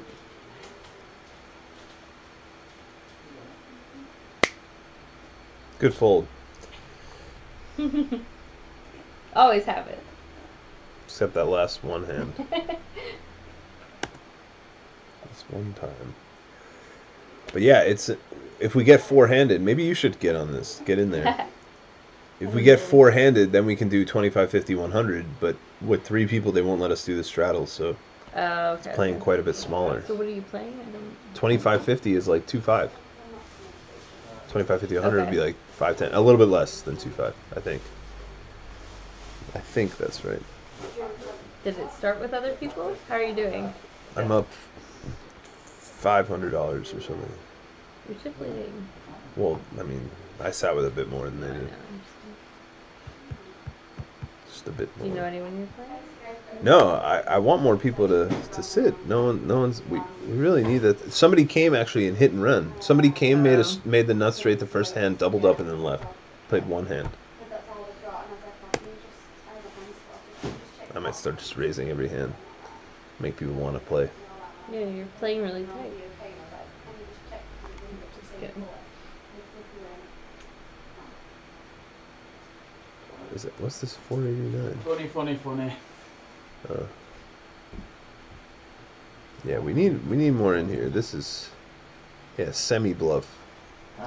Hit and runner? Yeah, the hit and runner. He sat down with 50K and just scooped up 5K and left.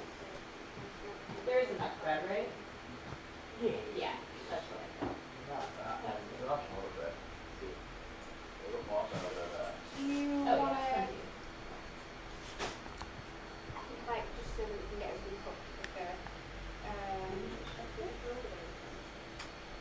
I can do that.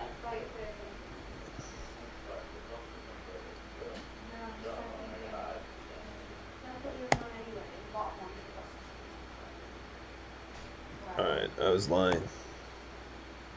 Going to shut that door. Okay. Doesn't really matter, honestly. I don't think. It's not like the noise isn't annoying. I'm just going to raise every hand now. I'm saying it out loud. They can hear me. I don't know. Are you going to raise every hand? For how long? Well, I'm not going to say that. You just said I'm going to raise every hand. I mean, now you're making it really, I was just going to say it softly. Yeah, now you're going to get Hope no one's check-raised. paying any attention. Oh, I didn't know that. No, I don't either. I was just hoping. Pick that. Yeah. To the river. Uh-oh. I mean, I hope you got... I hope you Probably have has- Queen Jack of Diamonds. I don't think you win. Got him. Wow.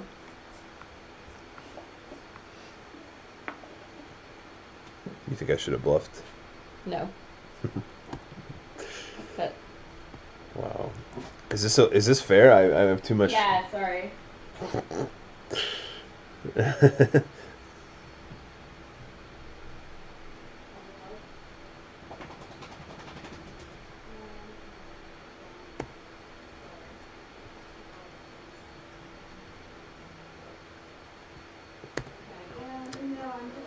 All right, where are the rest of the players? Nice call. Wow, very nice call. First meet. First meet. What is this?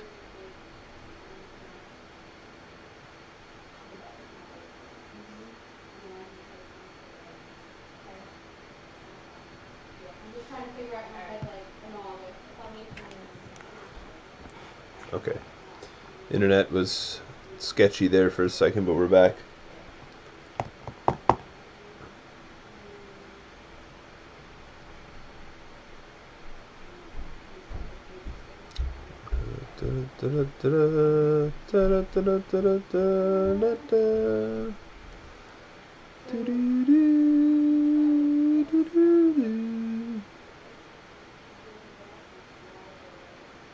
yeah.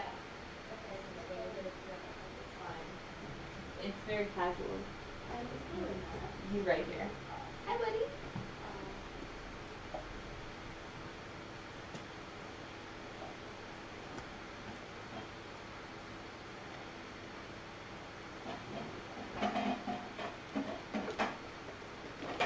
Wow. All right. You guys have to play more hands now. That's a little out of line. I want people to start playing. See, everyone should come join after seeing that hand. I'm just giving away money.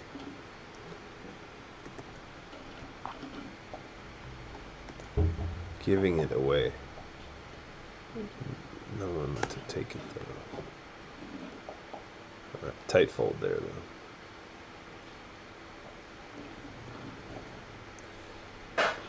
Good fold, good fold. Is there any more of that? That was really good. No, sorry. Wow, you didn't get me one?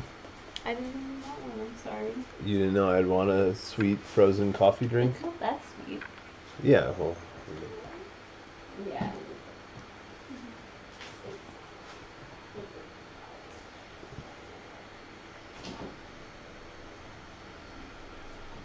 There'll be a lot of food. Yeah, they'll do it. I mean, we're not going to be eating it's like together, so it's like breakfast and dinner and lunch. Yeah. Breakfast and lunch. Right? Yeah. Like, I might eat some. Well, we say dinner Yeah. for lunch, Oh, and yeah, then we say yeah. tea. Yes. What? I get a walk with tens. Oh Combination of no. morning and midday meals. Oh. Yeah. Oh, the sausage rolls. I mean, if they're hungry. Oops.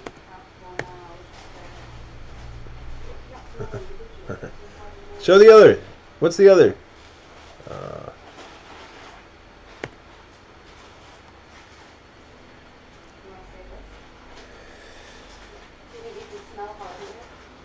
That's a bad flop. I'm gonna check. Maybe I can smell jalapeno. Is that what I think so. Check again. I guess if you're super hungry. I think I win. I win. That time I had a good hand. Alexa set a timer for 10 minutes.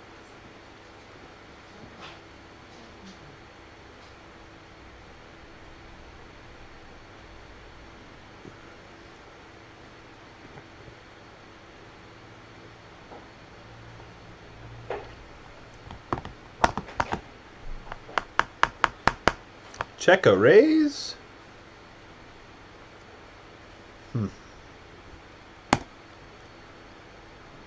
What do you have?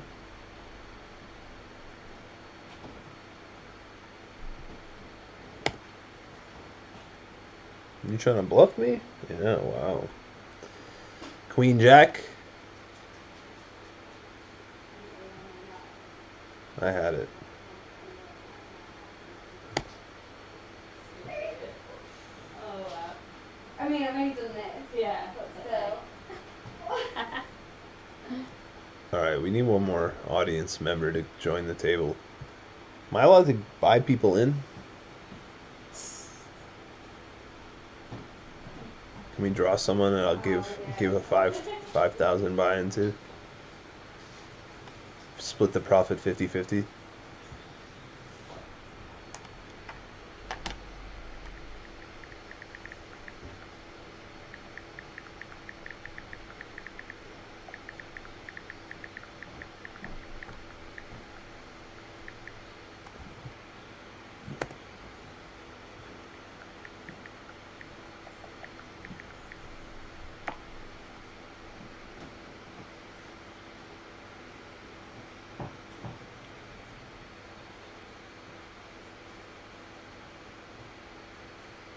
I'm such a nit.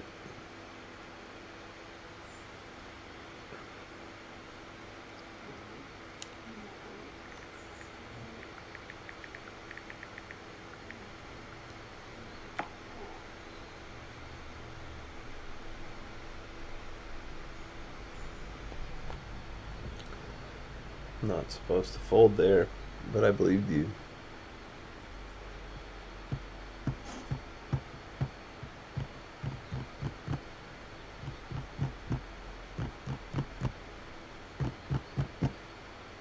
Alright.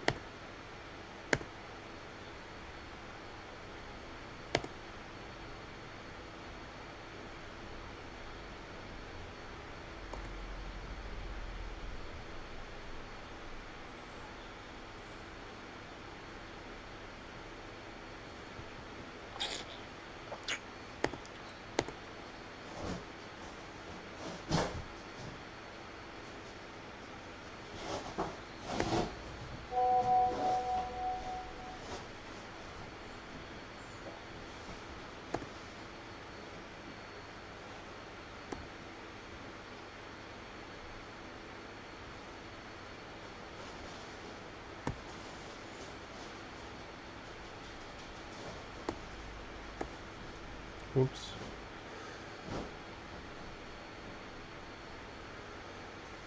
Whoops. Here we go.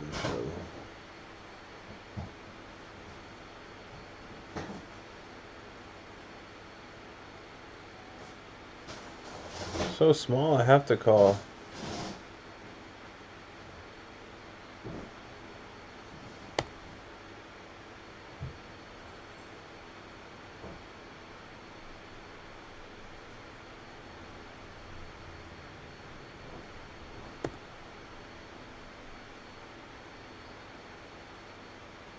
Ugh, what a bad river. Nice hand.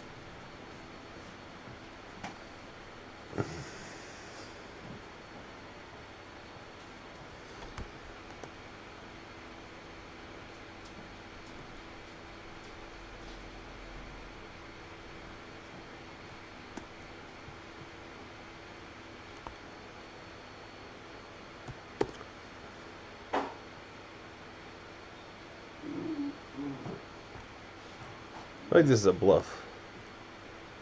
Light call. Nice hand. No bluff. Not a bluff. Oh.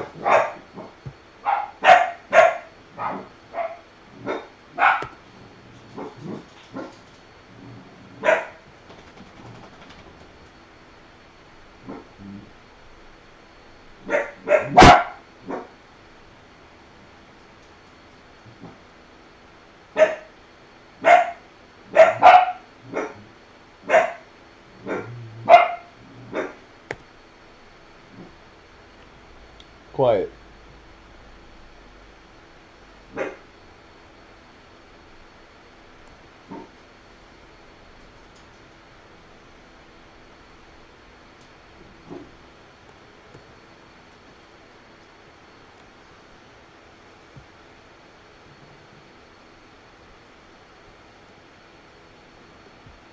Hey, Peppa.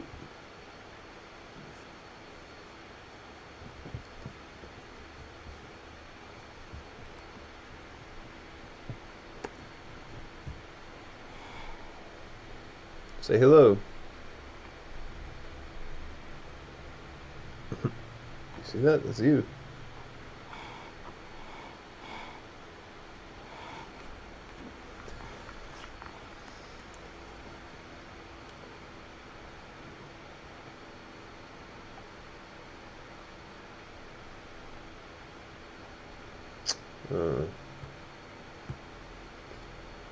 Come on, guys. Has to be someone wanting to play out there. I think last time I had a waiting list. What am I doing wrong? Nobody wants to play.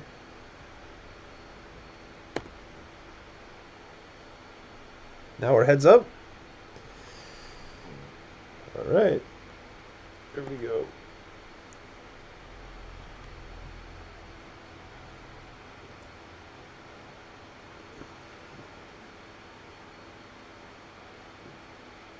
Big bet on the flop, huh? Not going anywhere yet.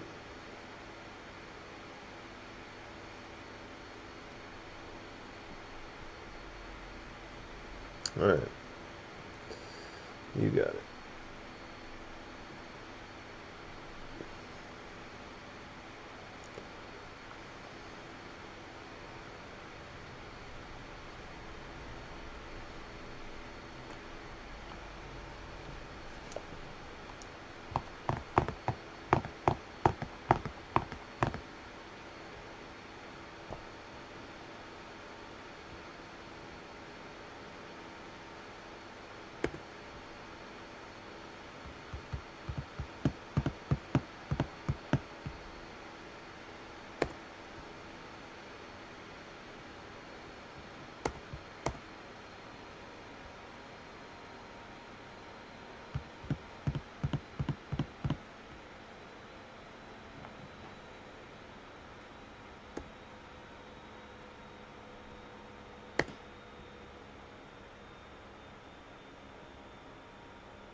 Calm down.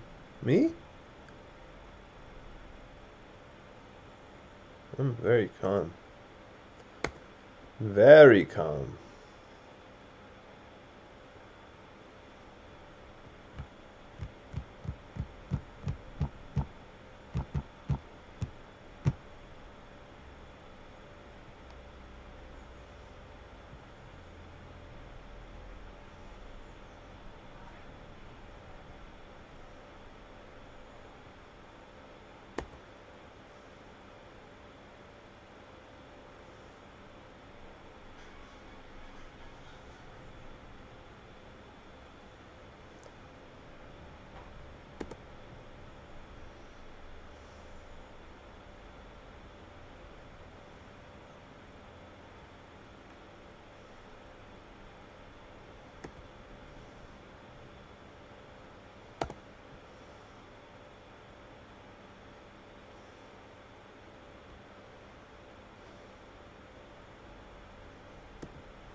You're bluffing me, huh? Bluffer.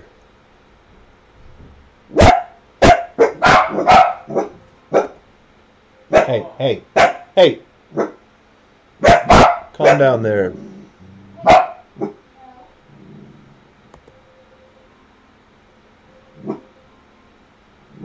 Calm down. You're okay. That's your mother right there. Hey.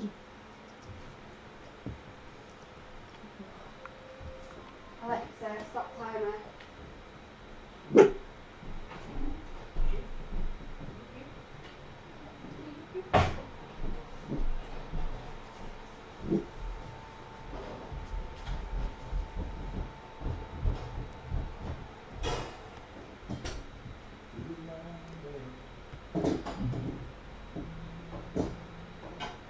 Ah, yes, finally, four-handed.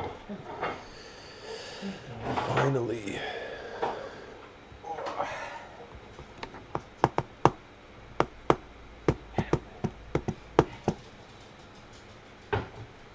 Sounds good.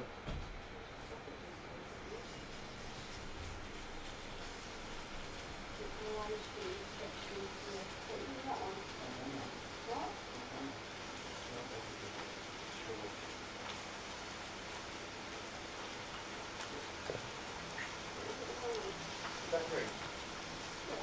Bye-bye.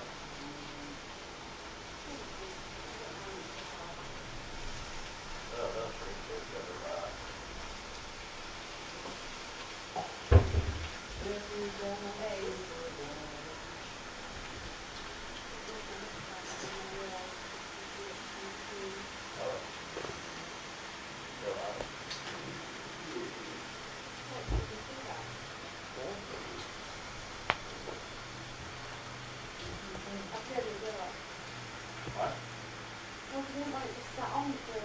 Bluffer. Note. Alexa, set a timer for 7 minutes. Can I make a note? Bluffer? 7 minutes. Bluffer. Purple is bluff.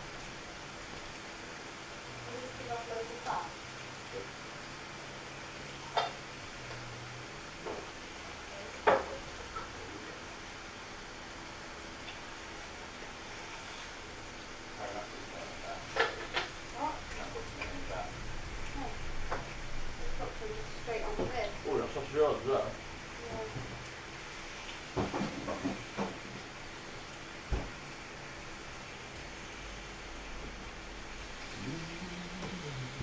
Oh, towels.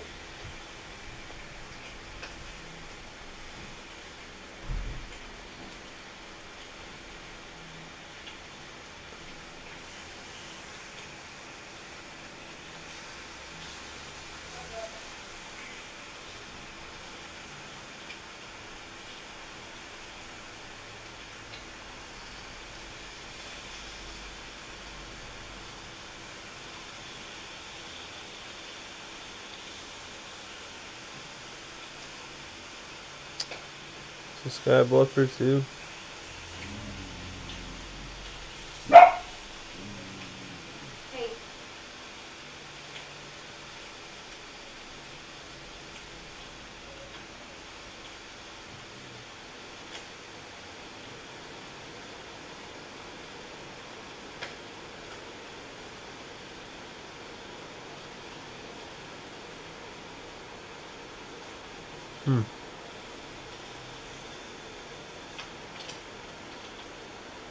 Thank you for the like.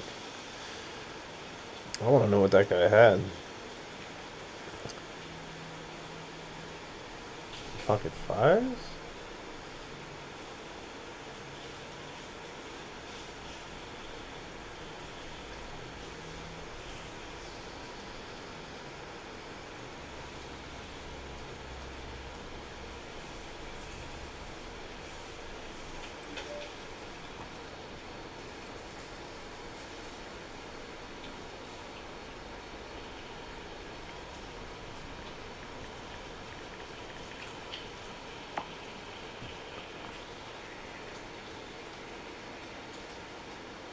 Pocket fives. That's what I thought he had last time.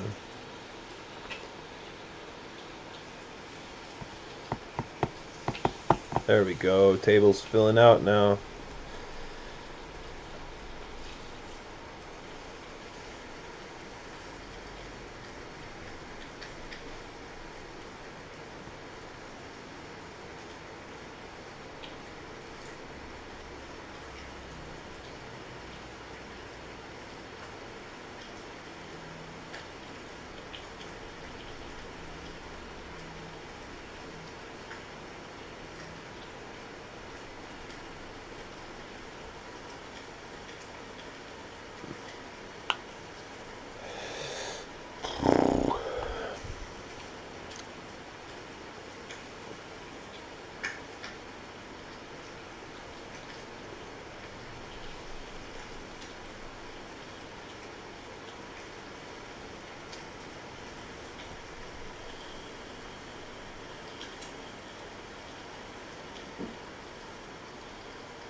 Big 3-bet.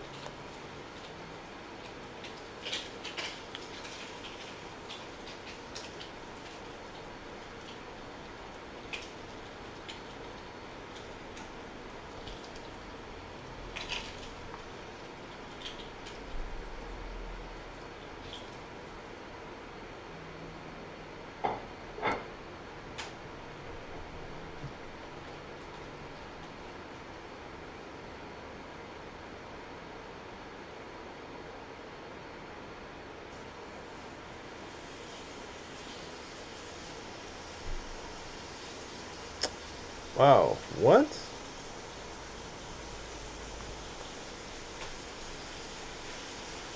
Listen, why go on then?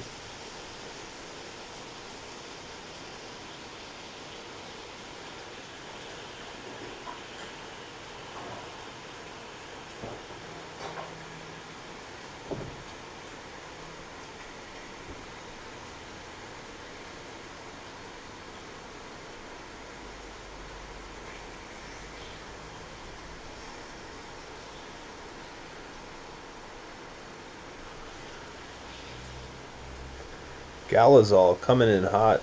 First hand, all in. Not folding. Fair fight.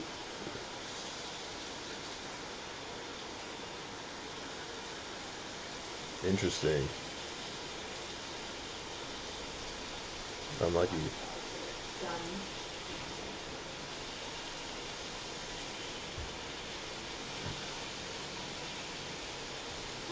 You changed. Unlucky Galazol.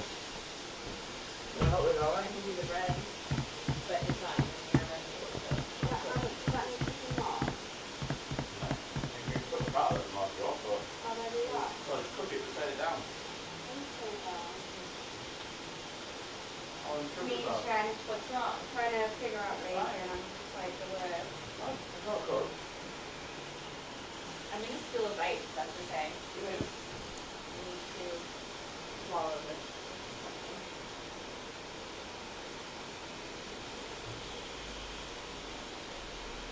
And we swallow pills without food. Alexa, stop trying to. Yeah, I guess Red Bull go next.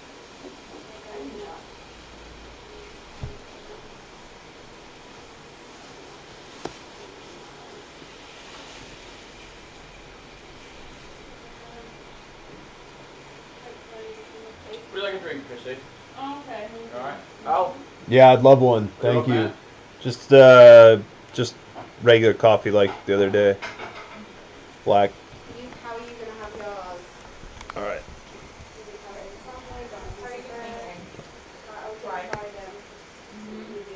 I need to sit out to run to the bathroom. I'll be back 1 second, guys.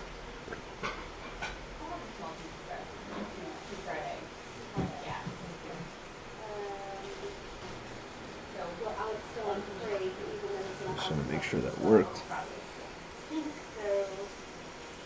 I'm just going to have one price of those. I'll both have two and we'll have one each. Feel free to give me a bit of stuff. Yeah, that's fine.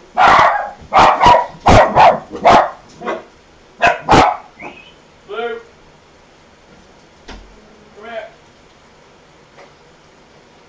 Are you having yours just on a plate as a breakfast, Alex, not as a sandwich? The Alex is in a sandwich yesterday with like cheese and everything, olives. What? On the side. You still want it as a sandwich? Thank you, I don't want it, thank you. Right, so what are you going to have anyway? Sorry? Do you want any bread? I want the bottom first. Yeah. Do you want one or two? Usually. Right. Is it this side? Alex. Yeah, one bad, actually. Yeah. You're not going to want cheese on your eggs either. What? Kicked me out?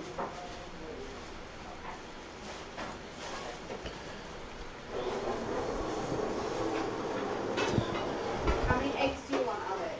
2, please.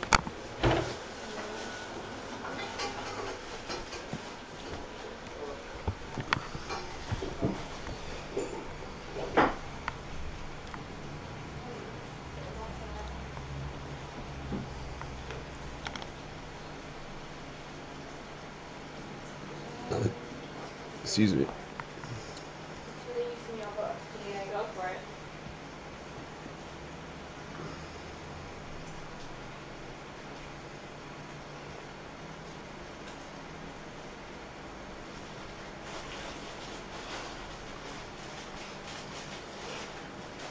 Here, maybe just turn it so we're not all in the video.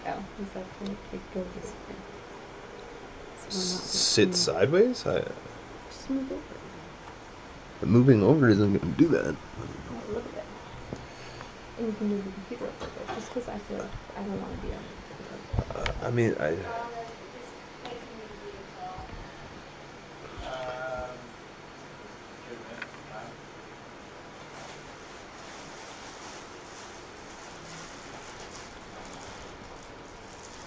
There you go. Perfect. raised a bit too big there. And camera requests. Video. Just keep getting those. Yeah. Honestly, the cooking's more entertaining than some of these hands. I'm sure it is. I didn't doubt that. Tell me when you forget to get bread in.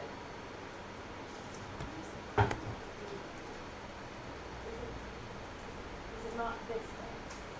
No. Oh, it's my video. No, we put it on I need to fix my video.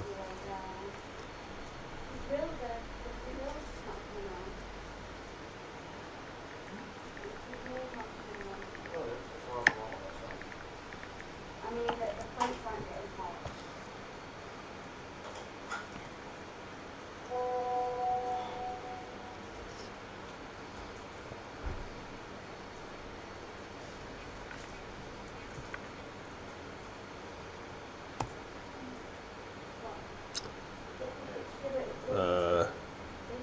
I don't know what this means. Hopefully I clicked the right one.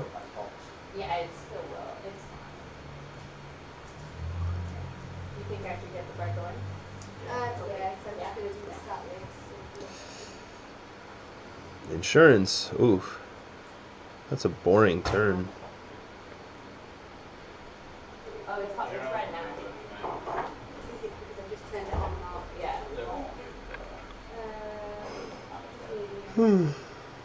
They won't No. know.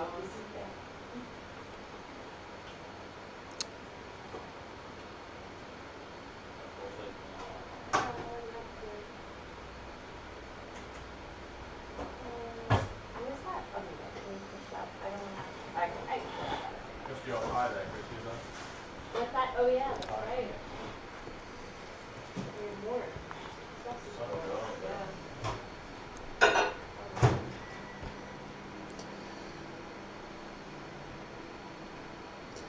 If anyone's looking for some training, don't forget to visit chipleader.com. Appreciate it. More insight, like a little bit of the hand history review we did earlier. Not just to plug my own company. I do think it's just the best resource that's out there for people trying to improve their game. Here you go. What's this? Thank you. A little simpler.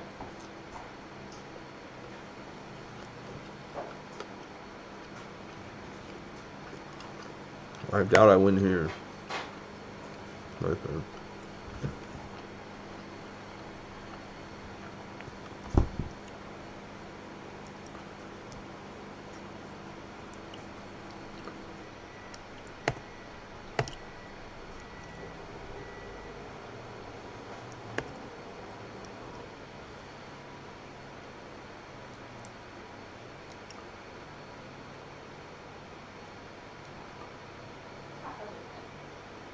Oh, here. Yeah. Got it.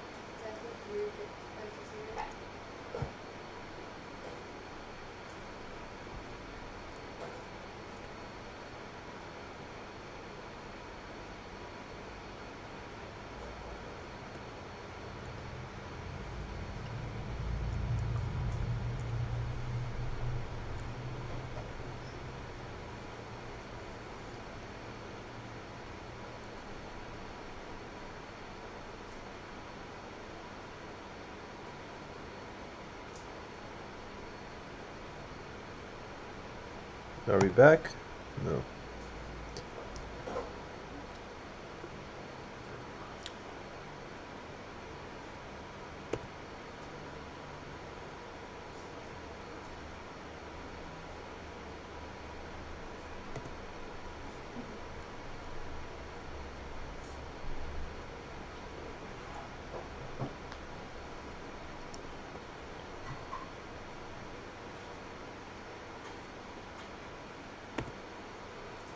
All right, do it.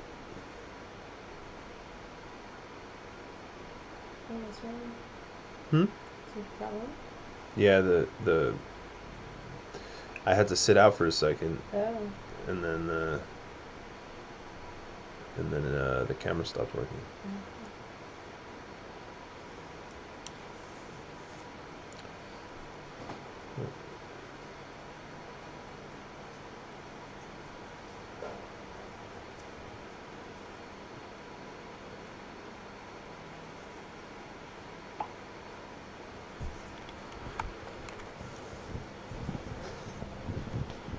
Wow, that bacon was Is good. this good enough for Alex? Perfect. Okay. Alex, do you want to butter your bread? I can do it. And just to give you a hand so I can get these eggs out. I want Oh. an egg on his bread. Wait, what? My Alex. Who wants some ham? I can do the butter. Are you sure? Yes, I'm happy to do that. I have a minute. You want more than this? This is yours. Yeah. A little on this side. What did you say, Alex? So I have a minute. I have to restart. Oh. In the drawer. Okay. Hi, baby. Bye. Hi, I missed you.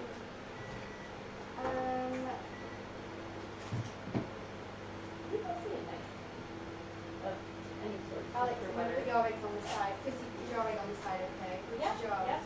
yeah. Mine is this one. Yeah, thank you. Do you have a preference on? Nope. Go ahead. Wow, am I getting another sandwich? Yes. You are. That sounds delicious.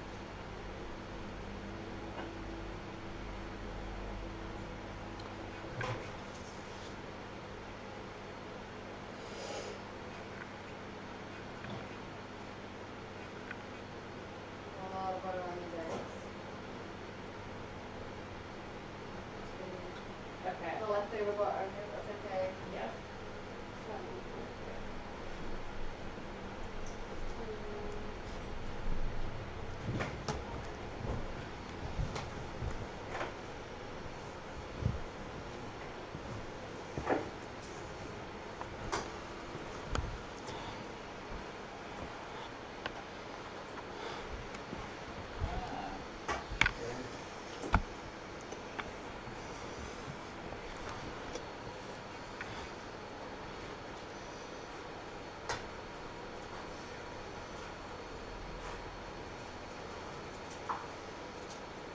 Do you want butter on your toast? Yeah, please. Oh, yes? Okay. Can you get the sausage out?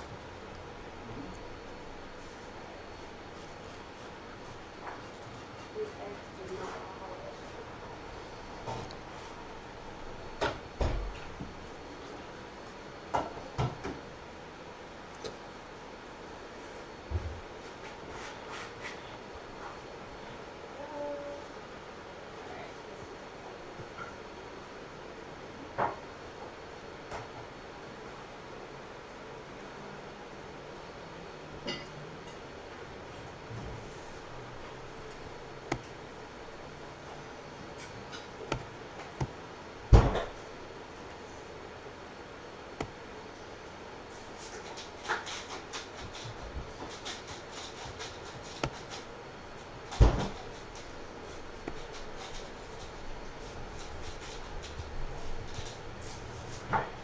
I'm after there. what?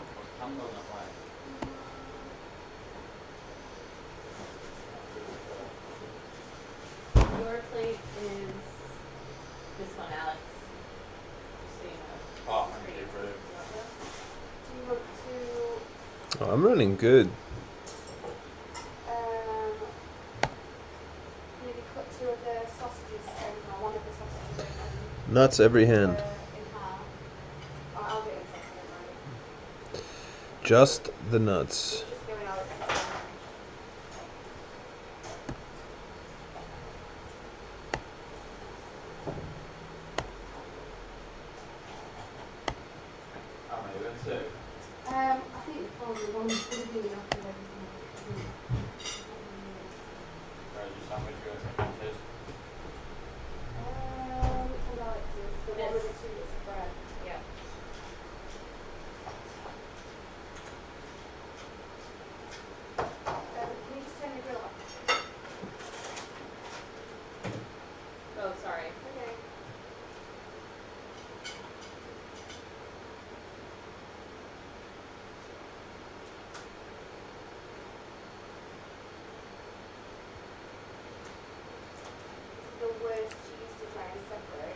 one? Yes.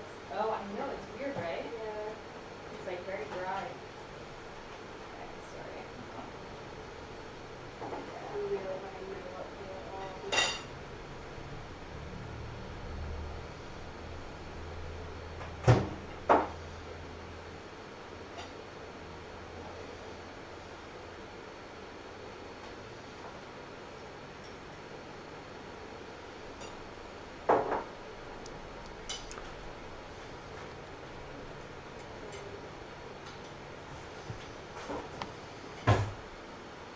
Mind if I go eat? Yeah, that's all. We have that one. The same, I think. Good. I said I'm gonna do the same if you don't mind. What bar? Well, it's hot. To eat. Oh, go for it. Yeah. Okay. This is Alex's, right? I can layer it all Yep. up. Oh, awesome. Thank you. Anything else? No. Please. Yeah? Yeah. Okay. What do you want? Any sauce? Sauce. Ketchup, I guess. Ketchup, okay. A little bit of ketchup. I'll just take it to him. We can Drop this.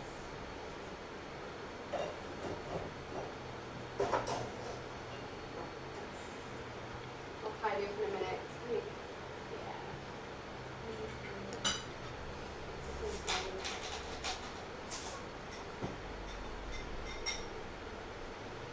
Did you get a sausage? I didn't, but I only want like a little bit anyway. I'll just share one if you want the one.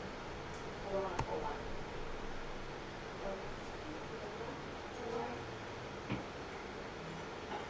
Please, whatever you don't have, I like to eat. So if you put one on, Yeah. I feel like my heart is sausage. You must have taken that. Okay.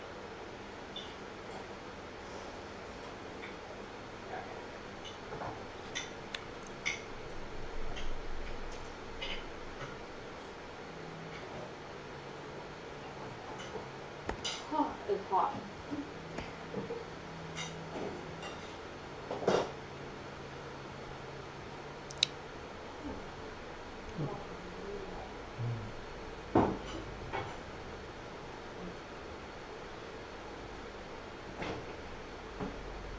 How much longer?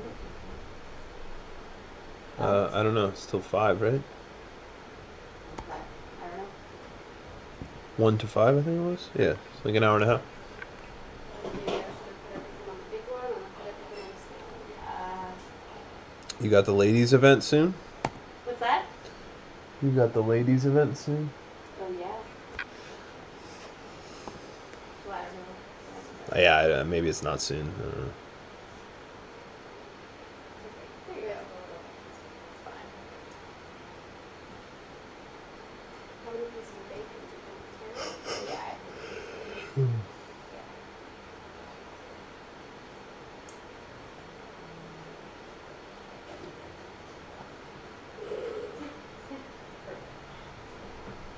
Do you want to split it or Sure, if you can have it.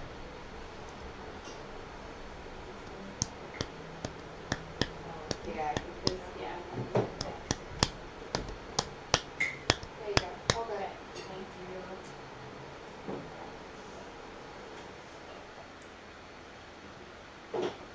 No. Wow. Wow. Thank you. Alright. Good? Yeah.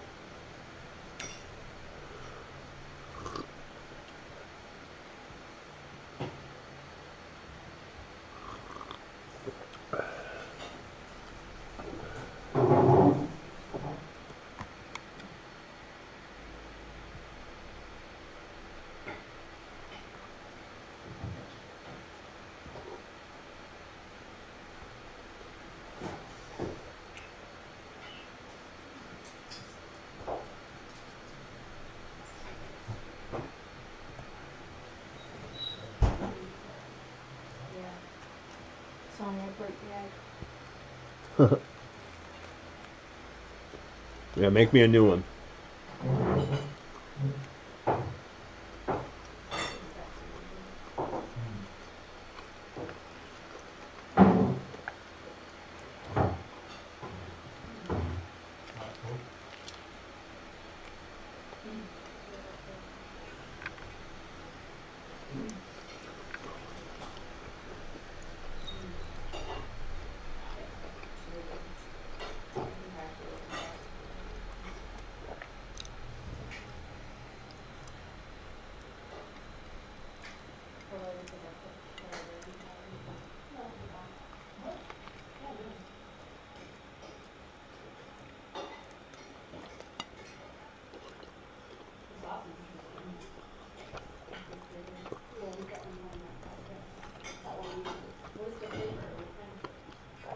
Pardon my eating.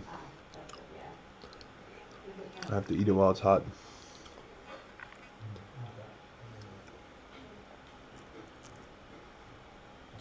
Hopefully I don't time out.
All right, we finally got the ante back, or the straddle back.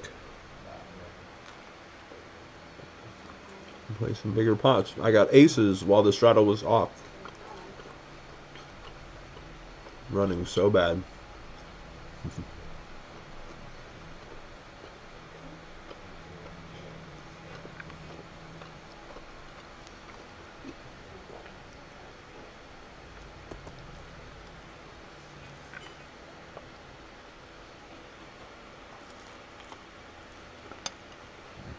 Wow.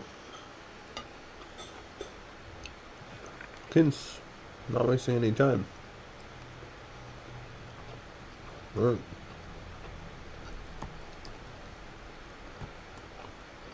You have me.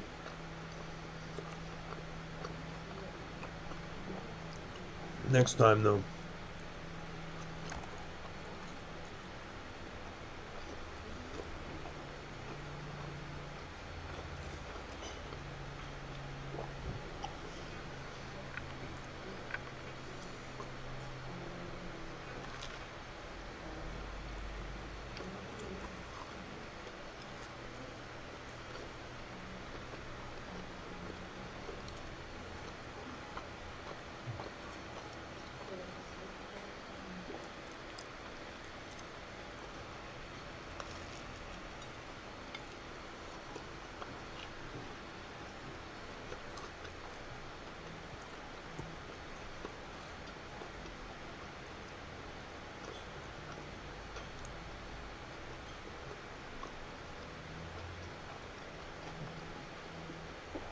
What?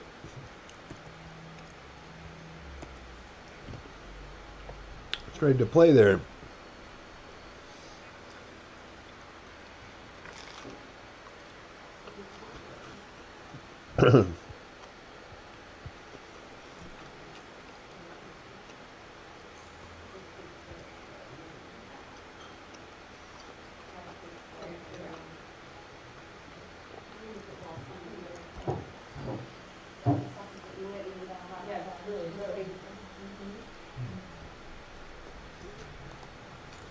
Good?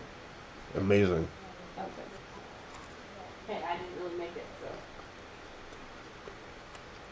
so. Oh. You helped. Kind of. Yeah.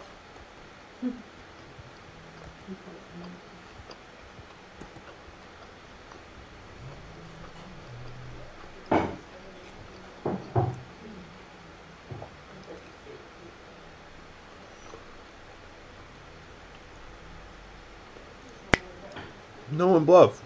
No one wanted to bluff. Nice. take too long to check. That's why.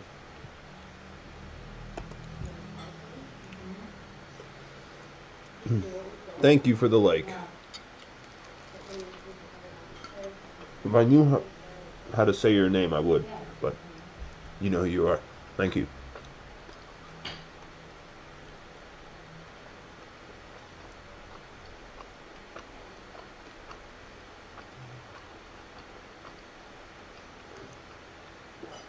Huh. 10. Chop it up.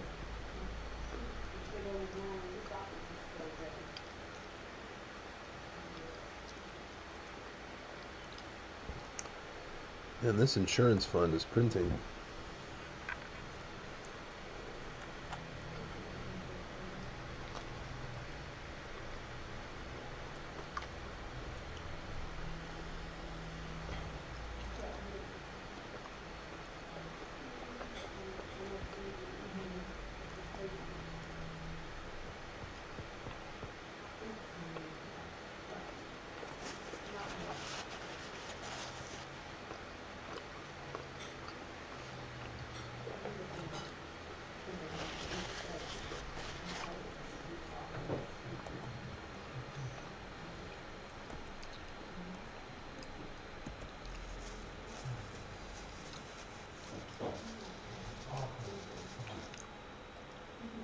Rewash.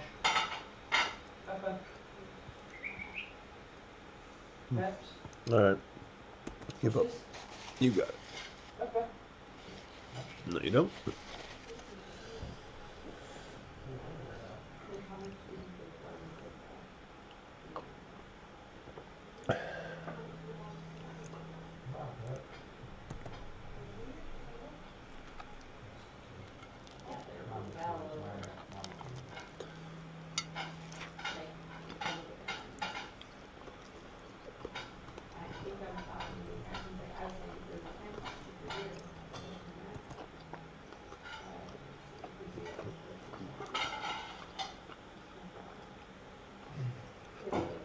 Kins, you're very sneaky.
Very what?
All right, we finally got a full table.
I mean, he loves it. He does it on himself. Yeah. Just so scratchy. Yeah. To get yeah. One's quite cold, the other one's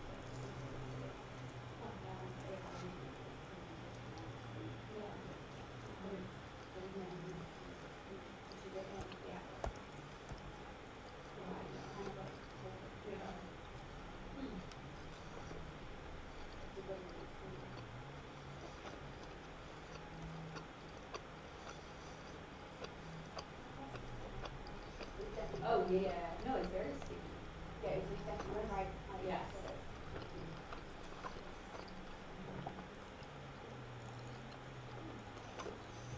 It's like a little bump that is sticky. And yeah, yeah.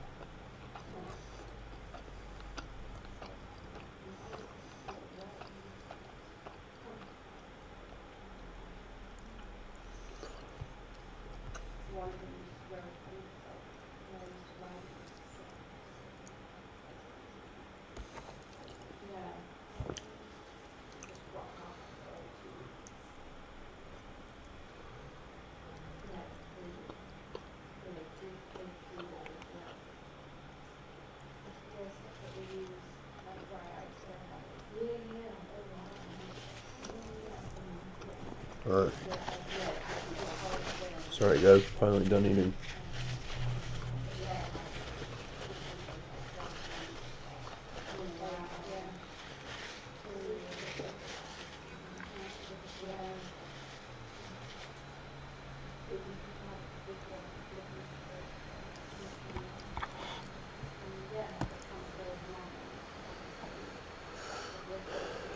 All right, back to full focus.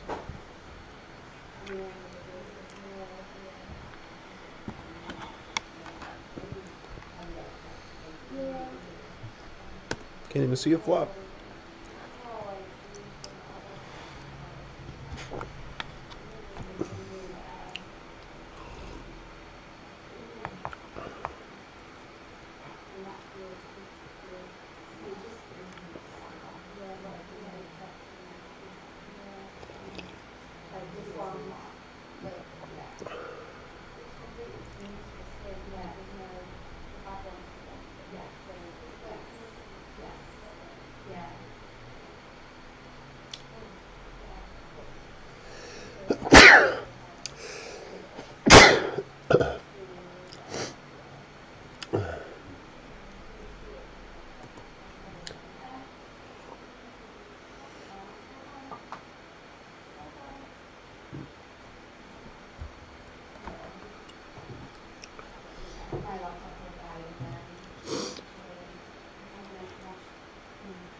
Hey, baby.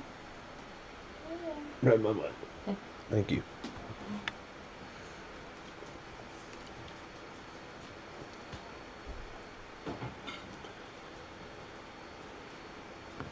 Yeah, I think this is probably a good one. If you want to. Yeah, I just don't want her to jump down. She did it yesterday. No, and she hurt herself. Oh, did she? Yeah. Come on, sweet. Go. Come on. Good girl. Come on.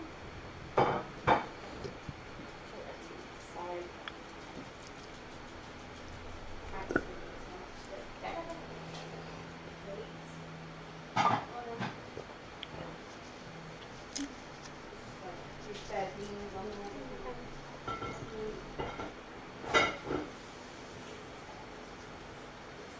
Playing some pots now. Let's go. Action. I mean, you can help just put things Lights, away. camera, Yeah, action. that would be okay. And then I can start. Do you have like plastic wrap somewhere? Okay. I'll do that. So if you want, if you just throw some of this away and then I can. Okay. I can do that. Don't worry. Oh, it's okay. It's in here. It's in the straw. Okay.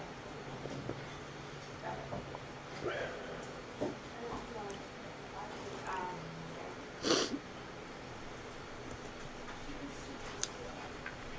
Yeah, I just feel like I'm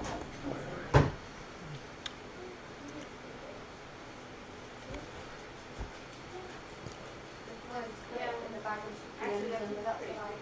Okay. I know what you mean. You don't it's right, yeah. So I would put it in the other way. Yeah. So the sealed end in first. Yeah. And then just chuck it around.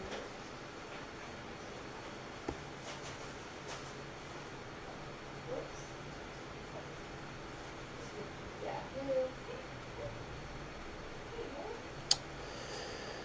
Kins.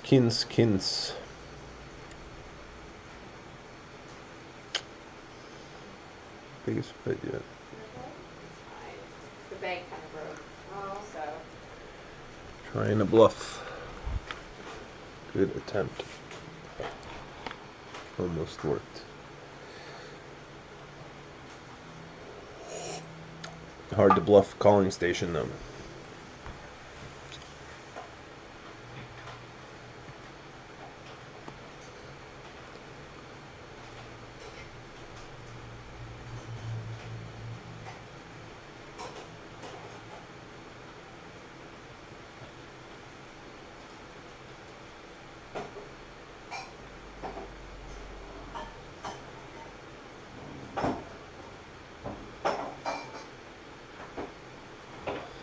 Nice hand, Kins.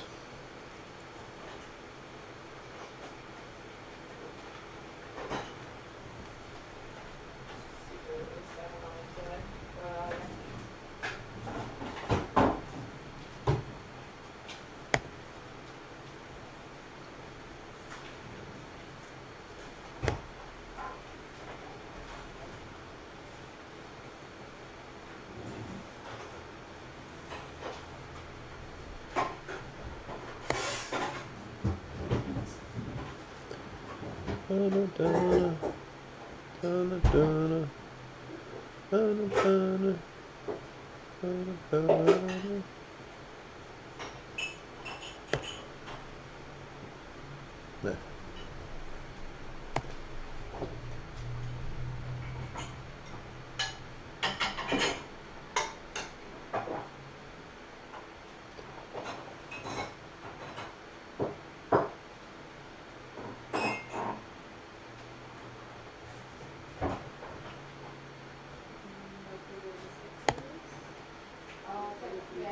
Yeah, that's okay.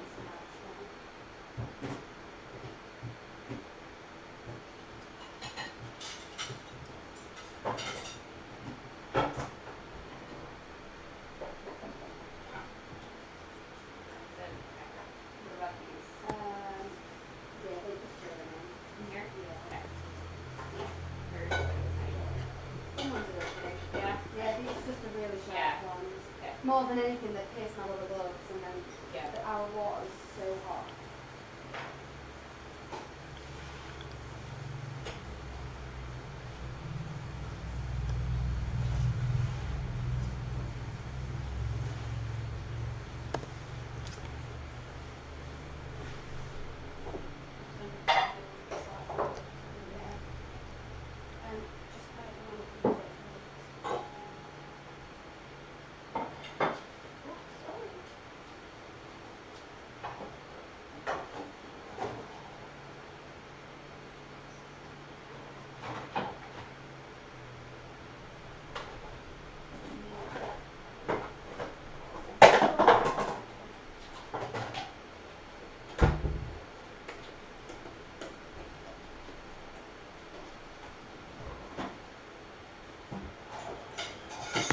Oops. Did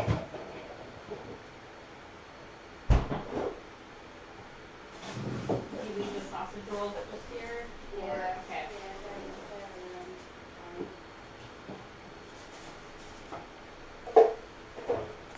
Garbage or the other one? In the recycling one. It's nearly full, so I'll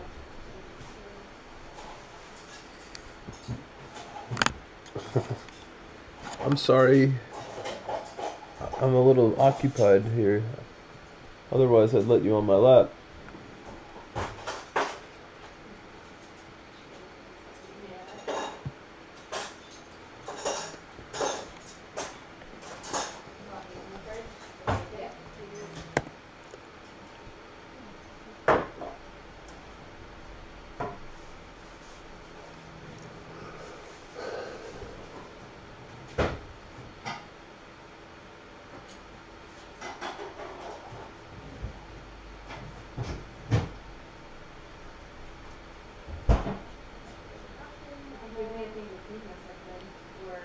Yeah, don't worry. Yeah, to be honest, it looks worse than it is. A lot of this is just Reasoning on it. Okay. I will read it, but I'm going to be doing some big stuff.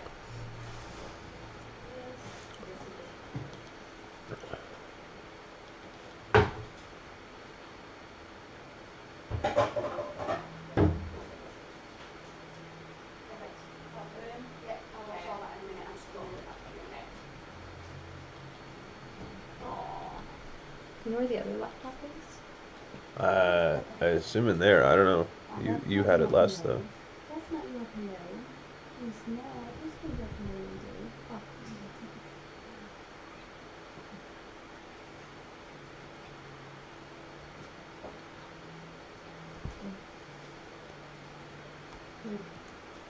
Be careful, you're going to fall off. Is it going? Not so Good. Okay. Hmm? Yeah. Look, here's the...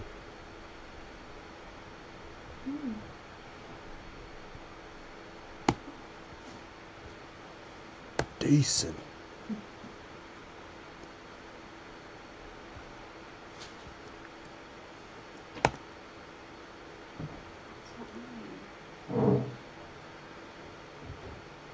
Got a seat open now. We need one more player.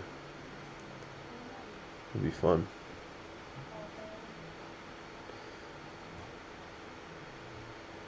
Huh? I don't think I didn't think I'd win that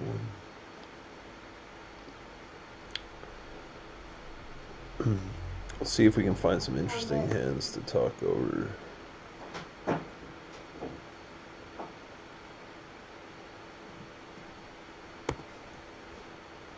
think one of the first ones was quite interesting.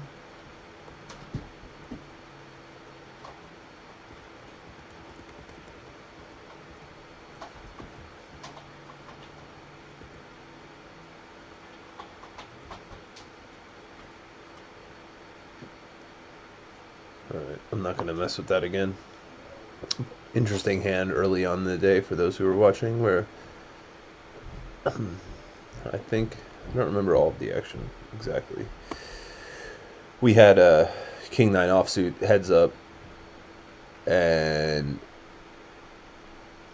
started off Jack 7-4, I believe, that checked through. Turn brought a queen, giving me a gut shot, and I bet big. I think I've called. And the river's a 10, completing my gut shot, and I bet big again.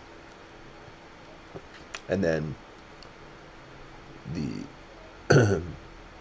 what's it called? The button, who had limped pre-flop, decided to shove for a pretty large amount, and I mean, I can't possibly have ace king in this spot, so I have to call. Ended up having 9-7 with the 9 blocker, which, I'd prefer to have a king blocker than a 9, but the 9 is actually just as valuable, if not maybe more valuable, in all honesty, because of the fact that it gives my straights are going to be 9-8 and King 9, and it blocks both of those combos as opposed to the King, which only blocks one, or the 8 that only blocks one. So choosing the 9x combo as the bluff is actually more prudent than the King X or the 8x. So well played hand. I just happened to have it.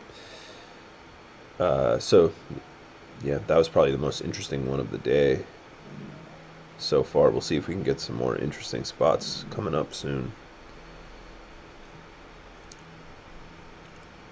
I feel like a lot of the interesting hands that have happened so far haven't even involved me.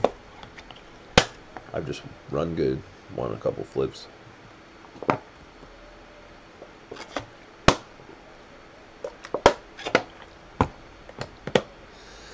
Hope a 9 is good here. Probably not though. Yeah.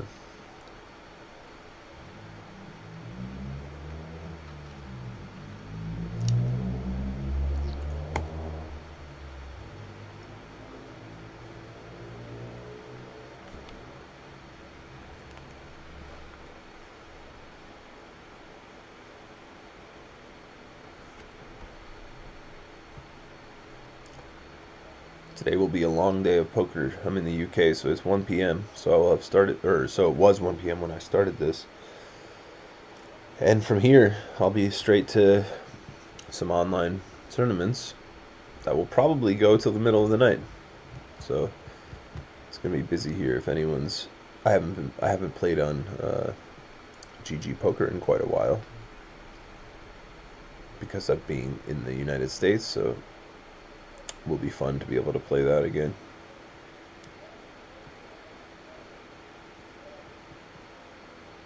The big blind chance is so small. Whose? I hope you don't mean mine.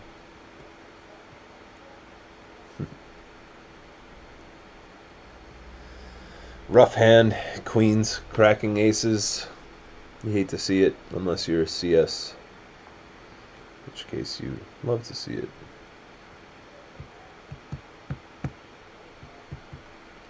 Good game. Whoever it was that left. I can't even attempt to pronounce most of these. I mean, I wouldn't even know where to begin on most of these. I need to brush up on all of the Asian languages.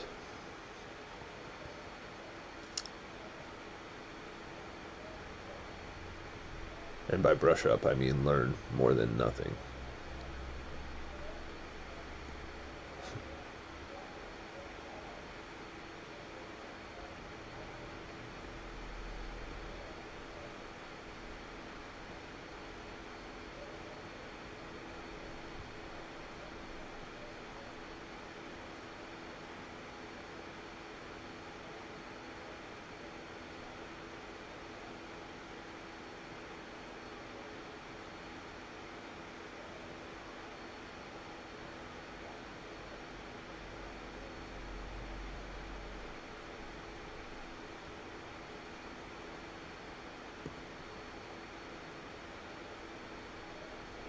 Two seats open now. Anyone in the audience looking to gamble it up a little bit?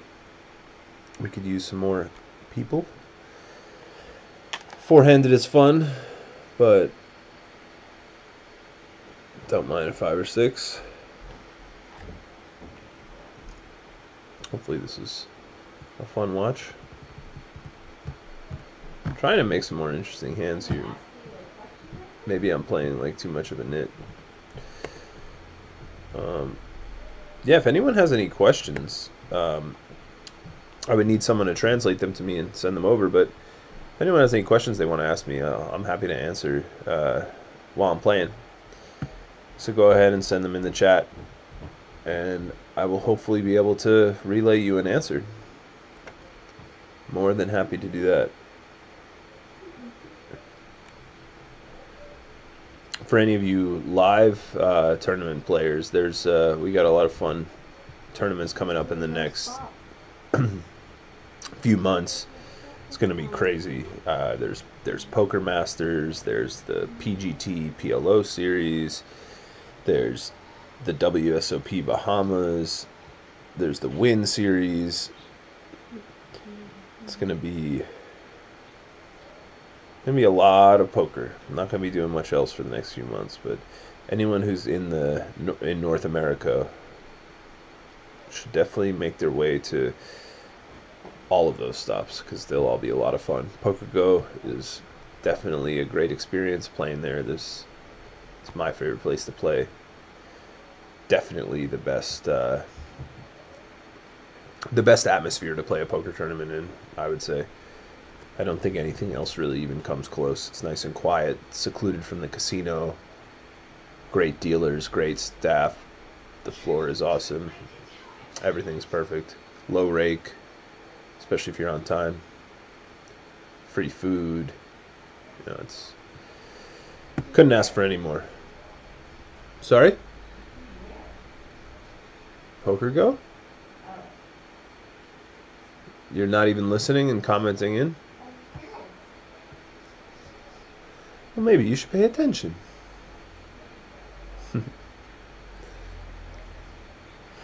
But yeah, no questions yet, I guess. Let me make sure I'm not missing any.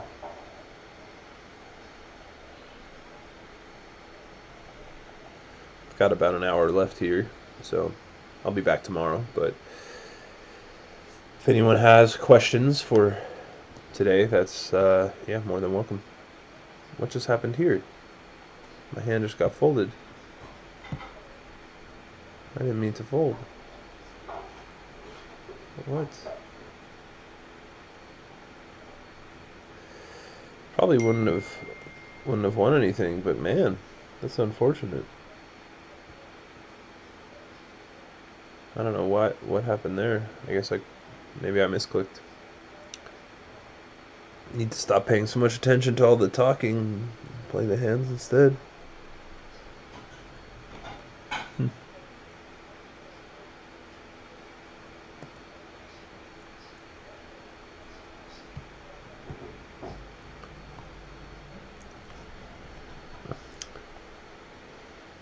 There's supposed to be $1 million buy-in in December. I'm not sure if they changed the schedule for that, but that'll be the first $1 million buy-in in a while. The first one that I will have the opportunity to play.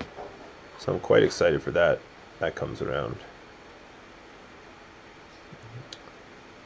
I'll probably be selling some action on some kind of open marketplace for the public. So if anyone is interested in that, keep an eye out. Yeah, my wife as well. Maybe for the $1 million. Well, we'll see. The 300K she'll be in. The 1 mil we're not sure about.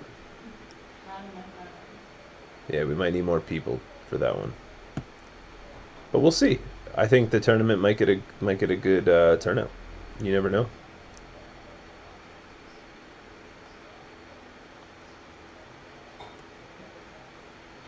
Oh, Quint's back again to do more battle. I like playing against this guy, Kintz. He's likes to battle, I can tell.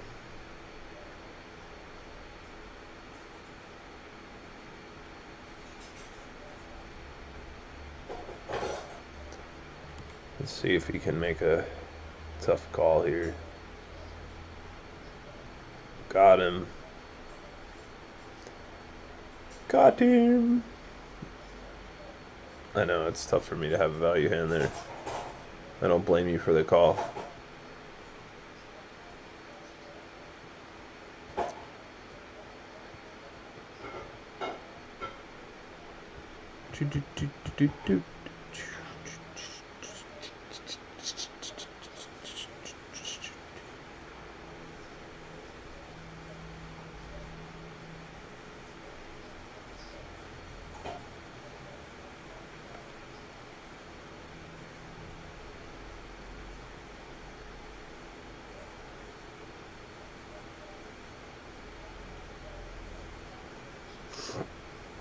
Thank you for the like.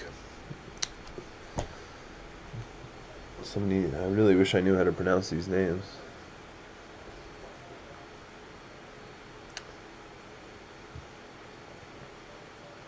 I think I might be drawing dead on that effort, though.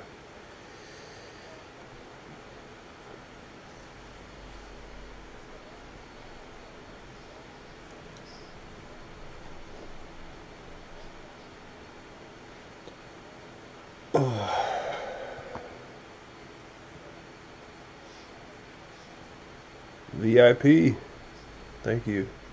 That's all I know how to say out of that. VIP, someone.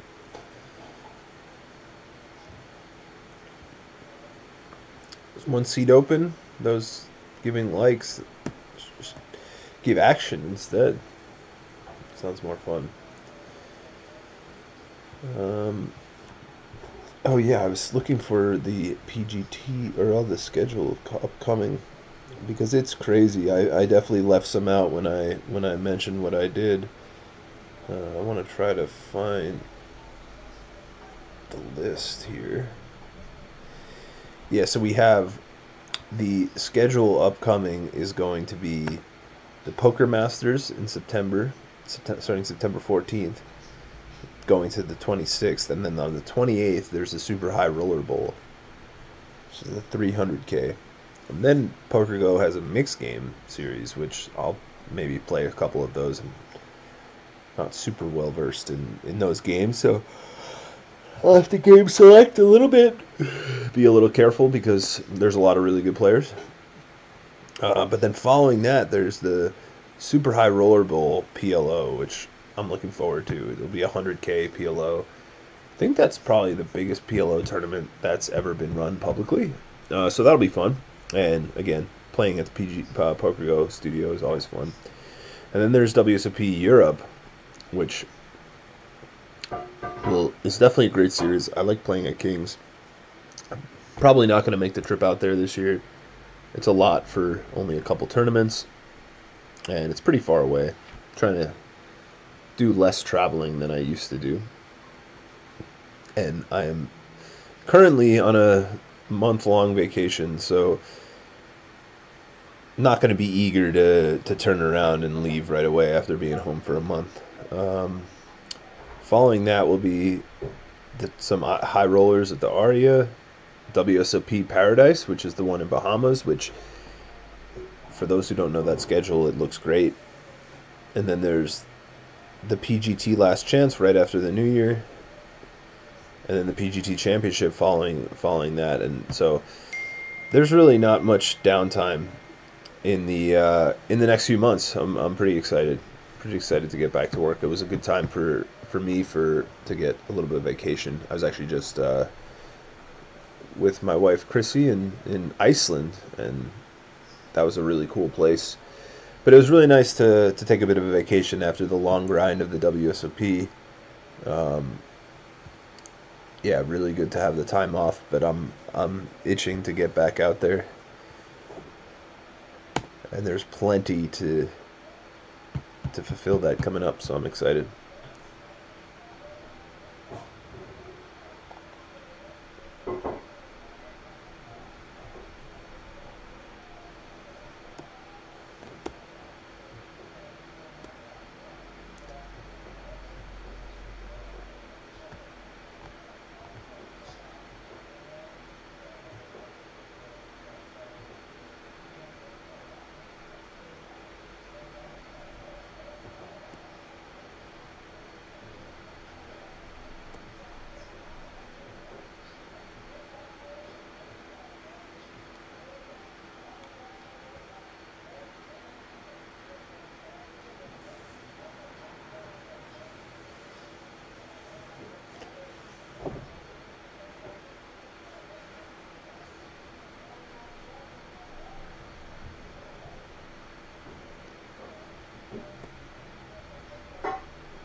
That was an interesting one.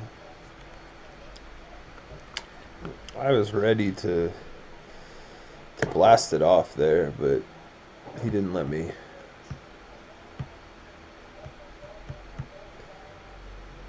Or maybe he didn't let me get there. I don't know. Never find out.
CS trying to bluff me.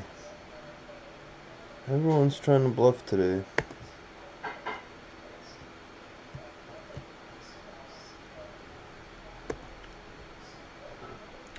According to Ran Lin, I'm always bluffing too much. He clearly doesn't play on here very often because I'm not bluffing that much compared to you guys.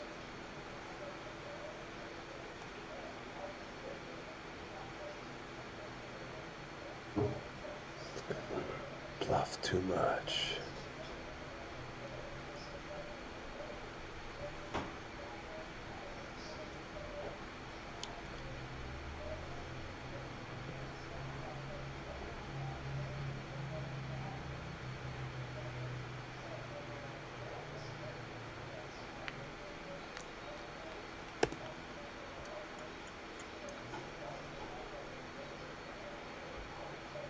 Oh, 4 of a kind.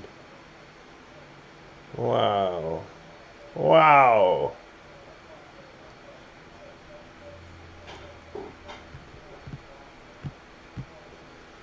Is it too early to play in there? Me, yeah. It starts in like 3 hours. I mean, I probably could, but I kind of wanted to do the sauna and shower. Oh, where's the sauna? Well, the gym. Oh, you're gonna go back. Wow. Wow. Yeah. 2-a-days at the gym, huh?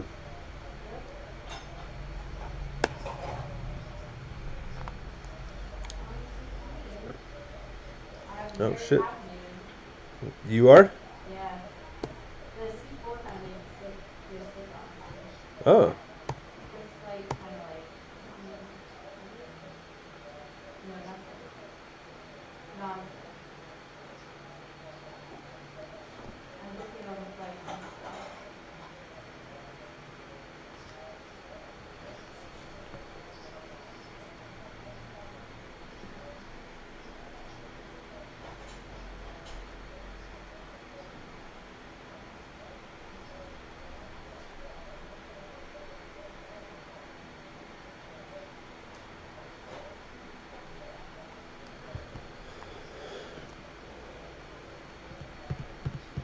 Hey, 2 seats. 2 seats. We need to fill them.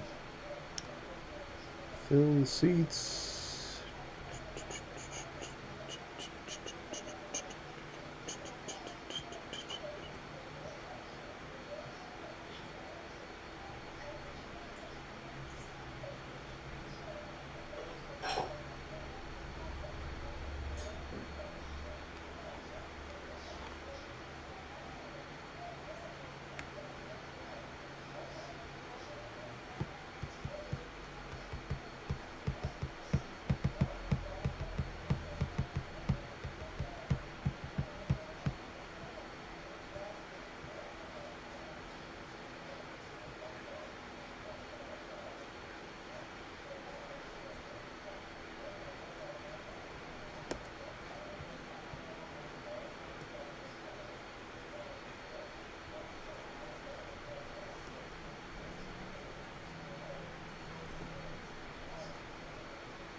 Oops.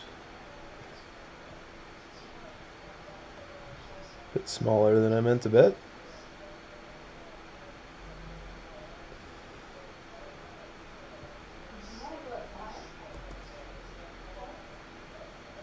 To the gym?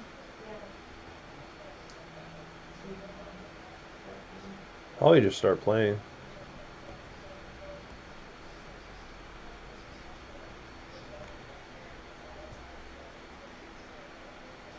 I'll see how I feel though. I'd be up for a walk. Or I guess it'll actually, to me, it maybe depends on more like I don't know what the schedule is gonna look like then.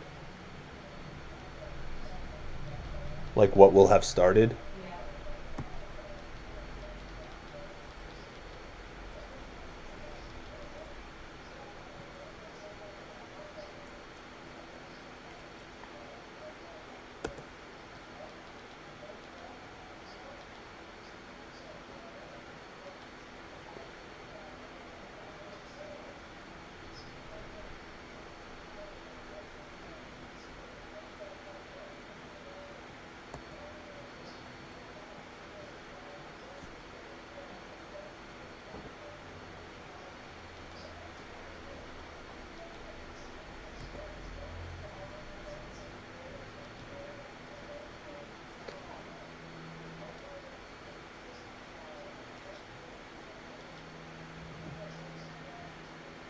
Oh no, we lost our straddle. We need the fourth guy. We need the straddle guy.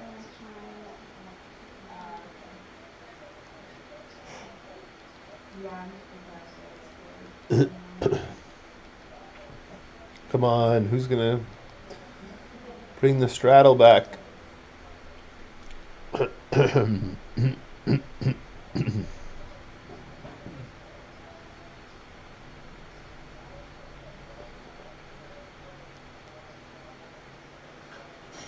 It's too pitiful. This big blind chance is so small.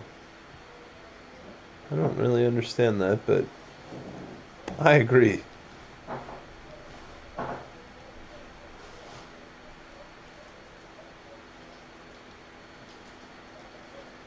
Come on, we need one more. 25.50 is boring.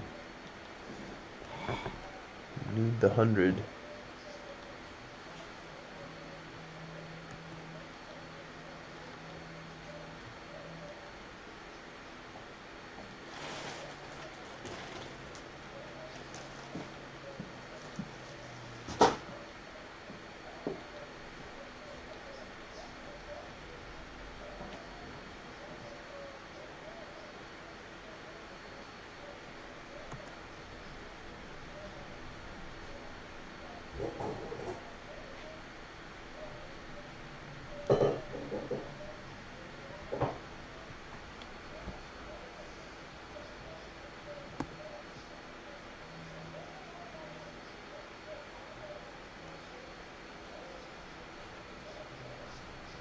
Is it getting late over there? What's happening?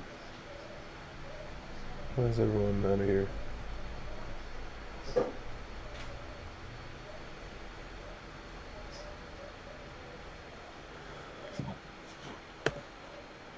Excuse me.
Who's going to be the fourth?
Hello.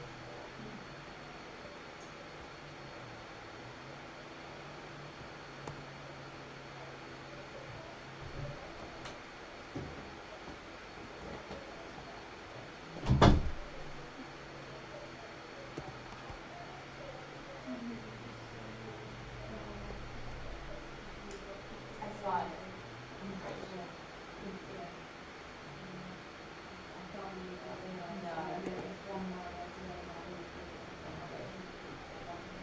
No, not at all. Let me see if I can.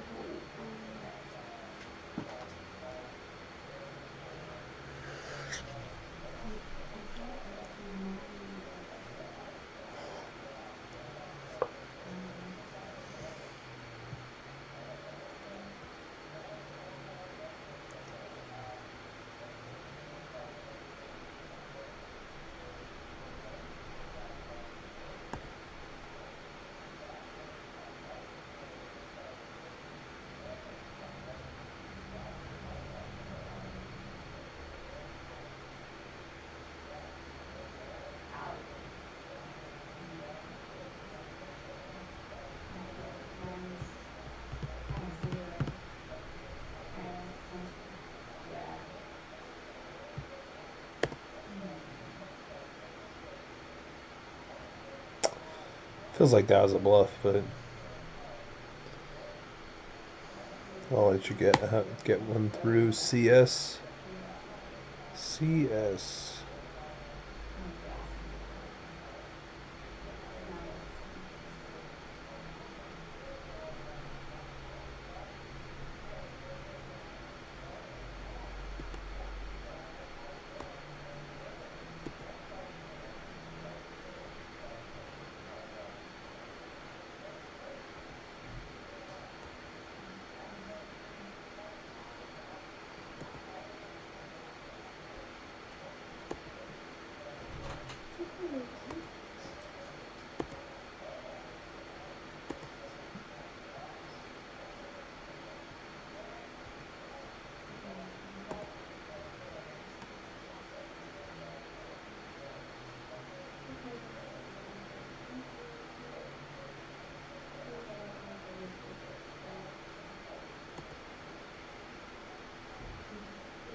My dress has changed.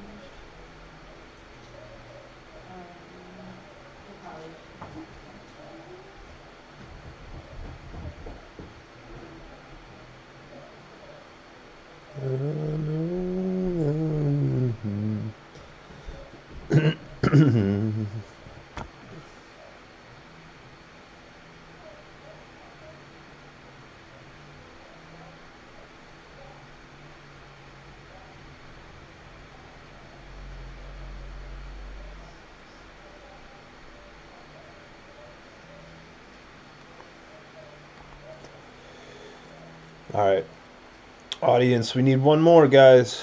One more person. We only have 35 minutes or so left. Let's get some action for the end. The grand finale. Grand finale.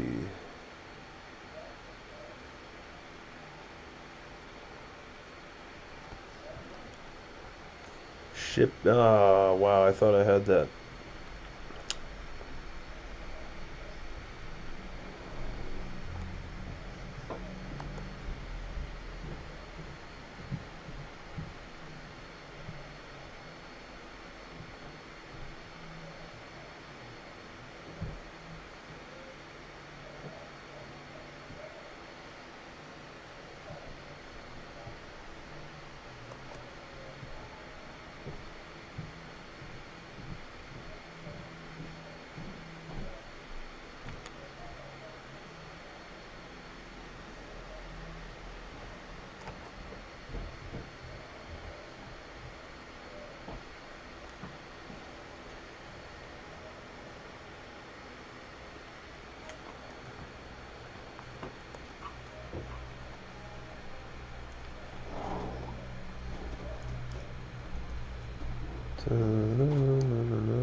Hey.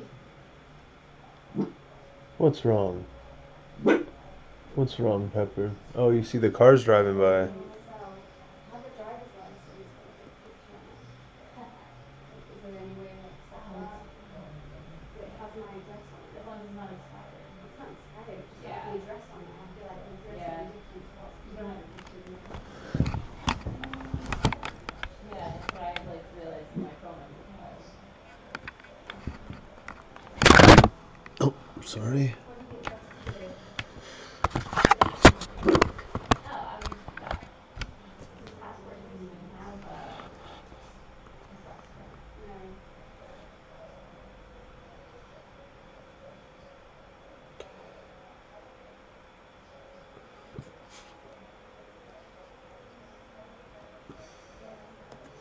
no. Excuse me.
Good fold.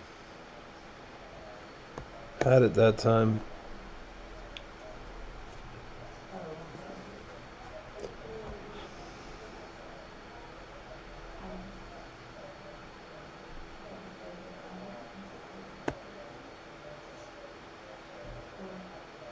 Oops.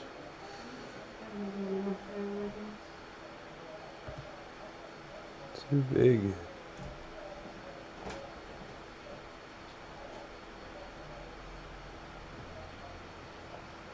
So this was a bit bigger than I meant pre-flop.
Thought I was good there.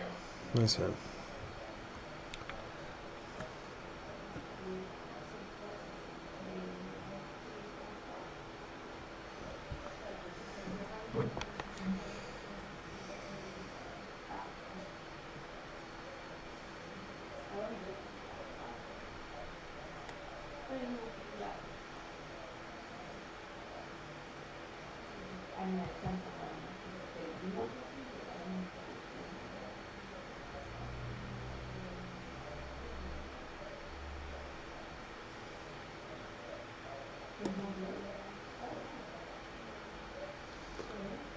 Enemy card.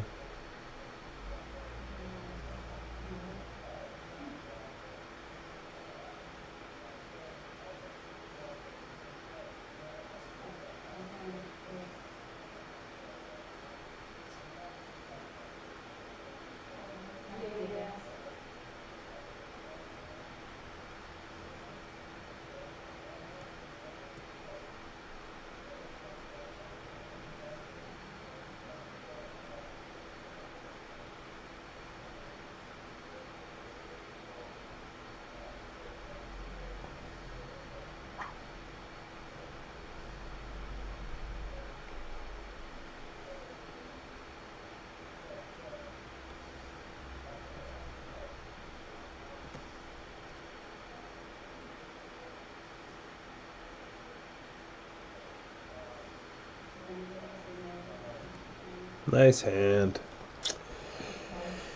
You got me with the check on the flop. Thought I was good.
Thank you. You did have a monster hand.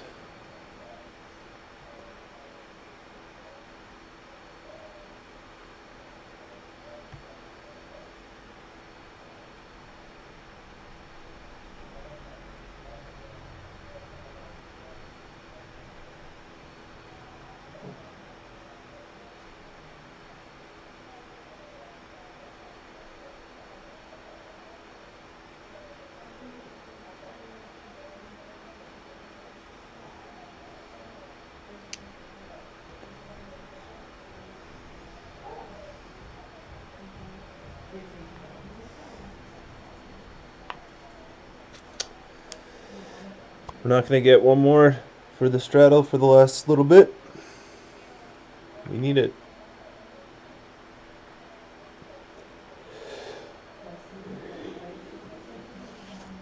I'm tired.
Ah, yes, the straddle is back. Straddle's back. Who is this? I think he was playing before, right? Yeah.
We can't transfer?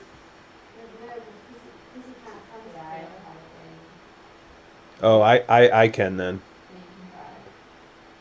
I like definitely can. It's the like just write it to me or send it to me somewhere.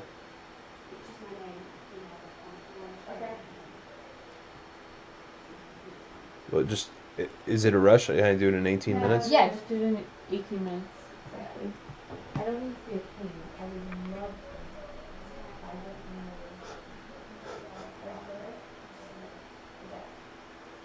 I'll read it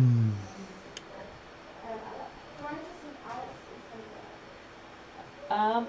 Mine or mine? I don't know where. So possessive. Okay, I'll let you guys. It's so possessive. Mine or yours? Mine. Hello. Hi.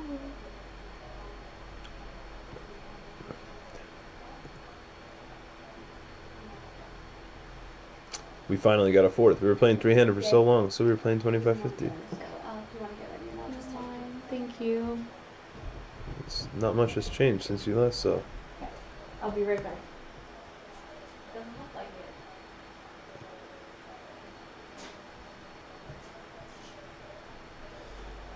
But we'll see. There'll be some fun hands in the last 15 minutes, I have a feeling. Right, guys? Get some good ones in here.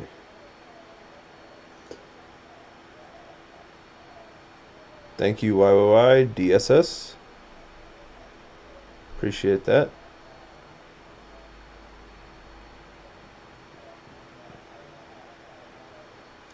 More likes. 68S, thank you. They're flowing in now. Thank you. No English letters in there, so I don't know what to say. Yeah, CS has been battling. CS deserves some likes here. CS has been here the whole time, keeping the game going. Same with the guy to CS's left.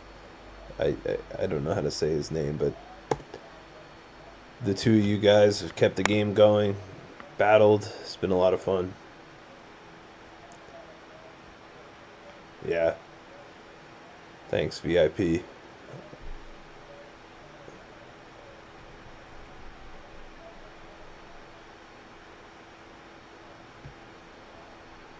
They definitely deserve them.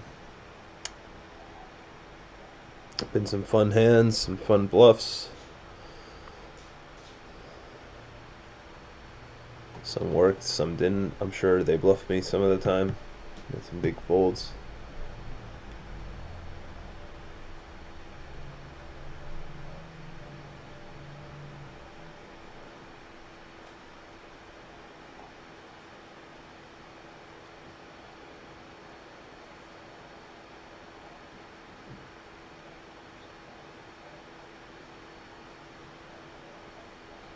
chargers. The charger for that laptop. No. Wait, for the laptop or the phone? The laptop, well, I'm using it. Oh, it should be in there. Okay, thanks.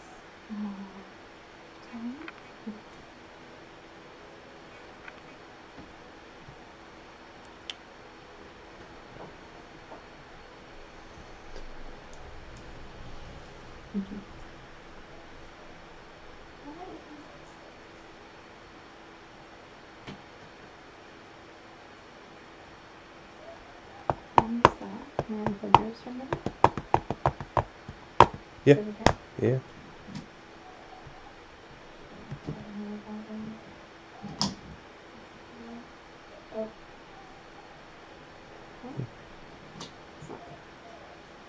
It was here last night. Should be in the corner then.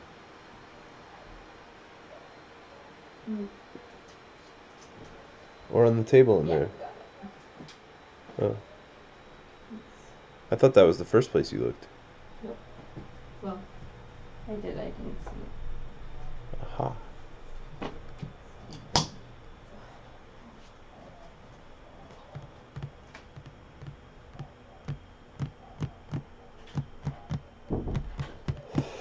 Let's go. Let's go.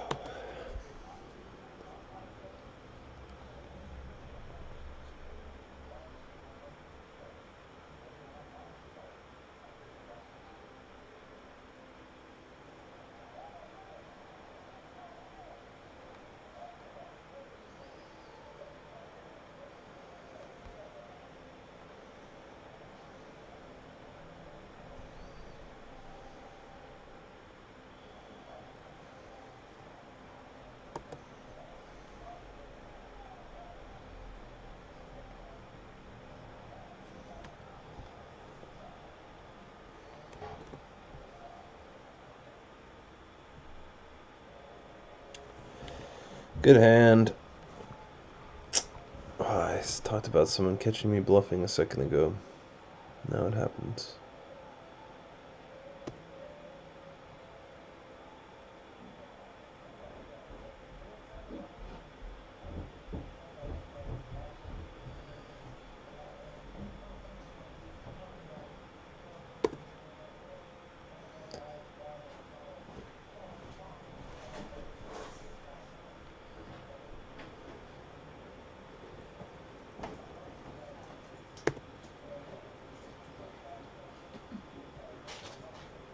I let my phone charge like a few minutes. I just realized I have no battery. Thank you. Oh, Merry Christmas. Why? You're joking. Oh, it's like, oh, that's it.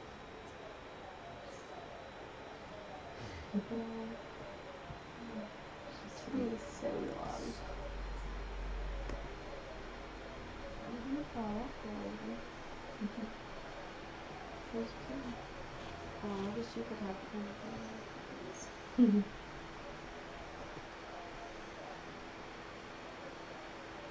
Yeah, maybe sit down.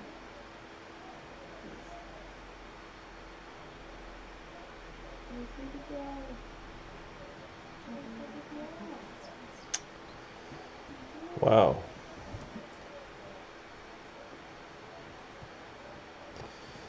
Losing all the pots at the end.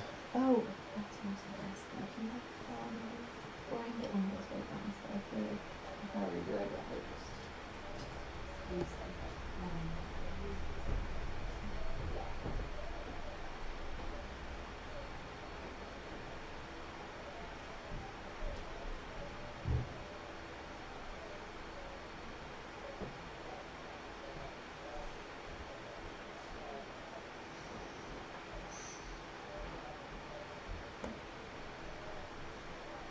Semi-bluff. The hit and runner is back. It's like a beach towel over this. Where you been? Semi-bluffing. Thank you. Cheers.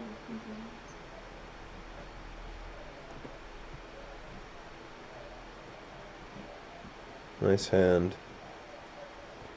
buddy.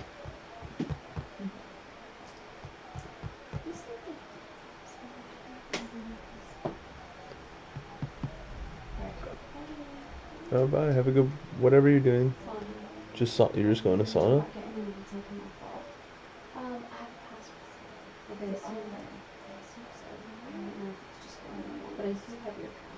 They did call it a day pass, but yeah, maybe try to. I know when I go in, it won't go through the gate if I go through twice in a day.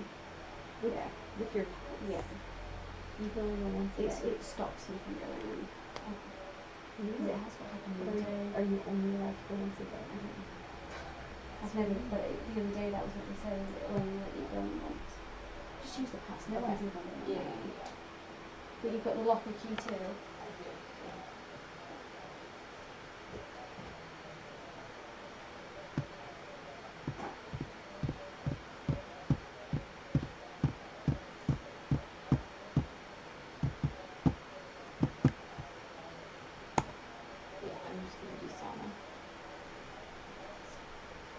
Okay. Is that bad? No. So bad. It's just bad. I know if you're looking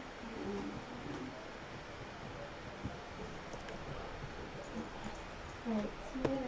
Bye, baby. Love you. Alright, so I don't know if we got no questions or they just didn't get translated to me or what, but we got 10 more minutes if anyone has anything that comes to mind.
Oh, that's enough out of you. Some crying dogs in here. Alright, so no questions from anyone. Let's get an interesting hand. That ace-king one, I maybe should have just check folded the river. Pretty close spot. Feels like a good one to bluff with. I didn't expect queens to check the flop.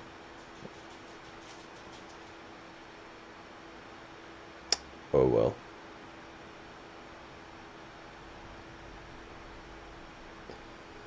Thought I was getting a chop to fold a lot, or maybe tens.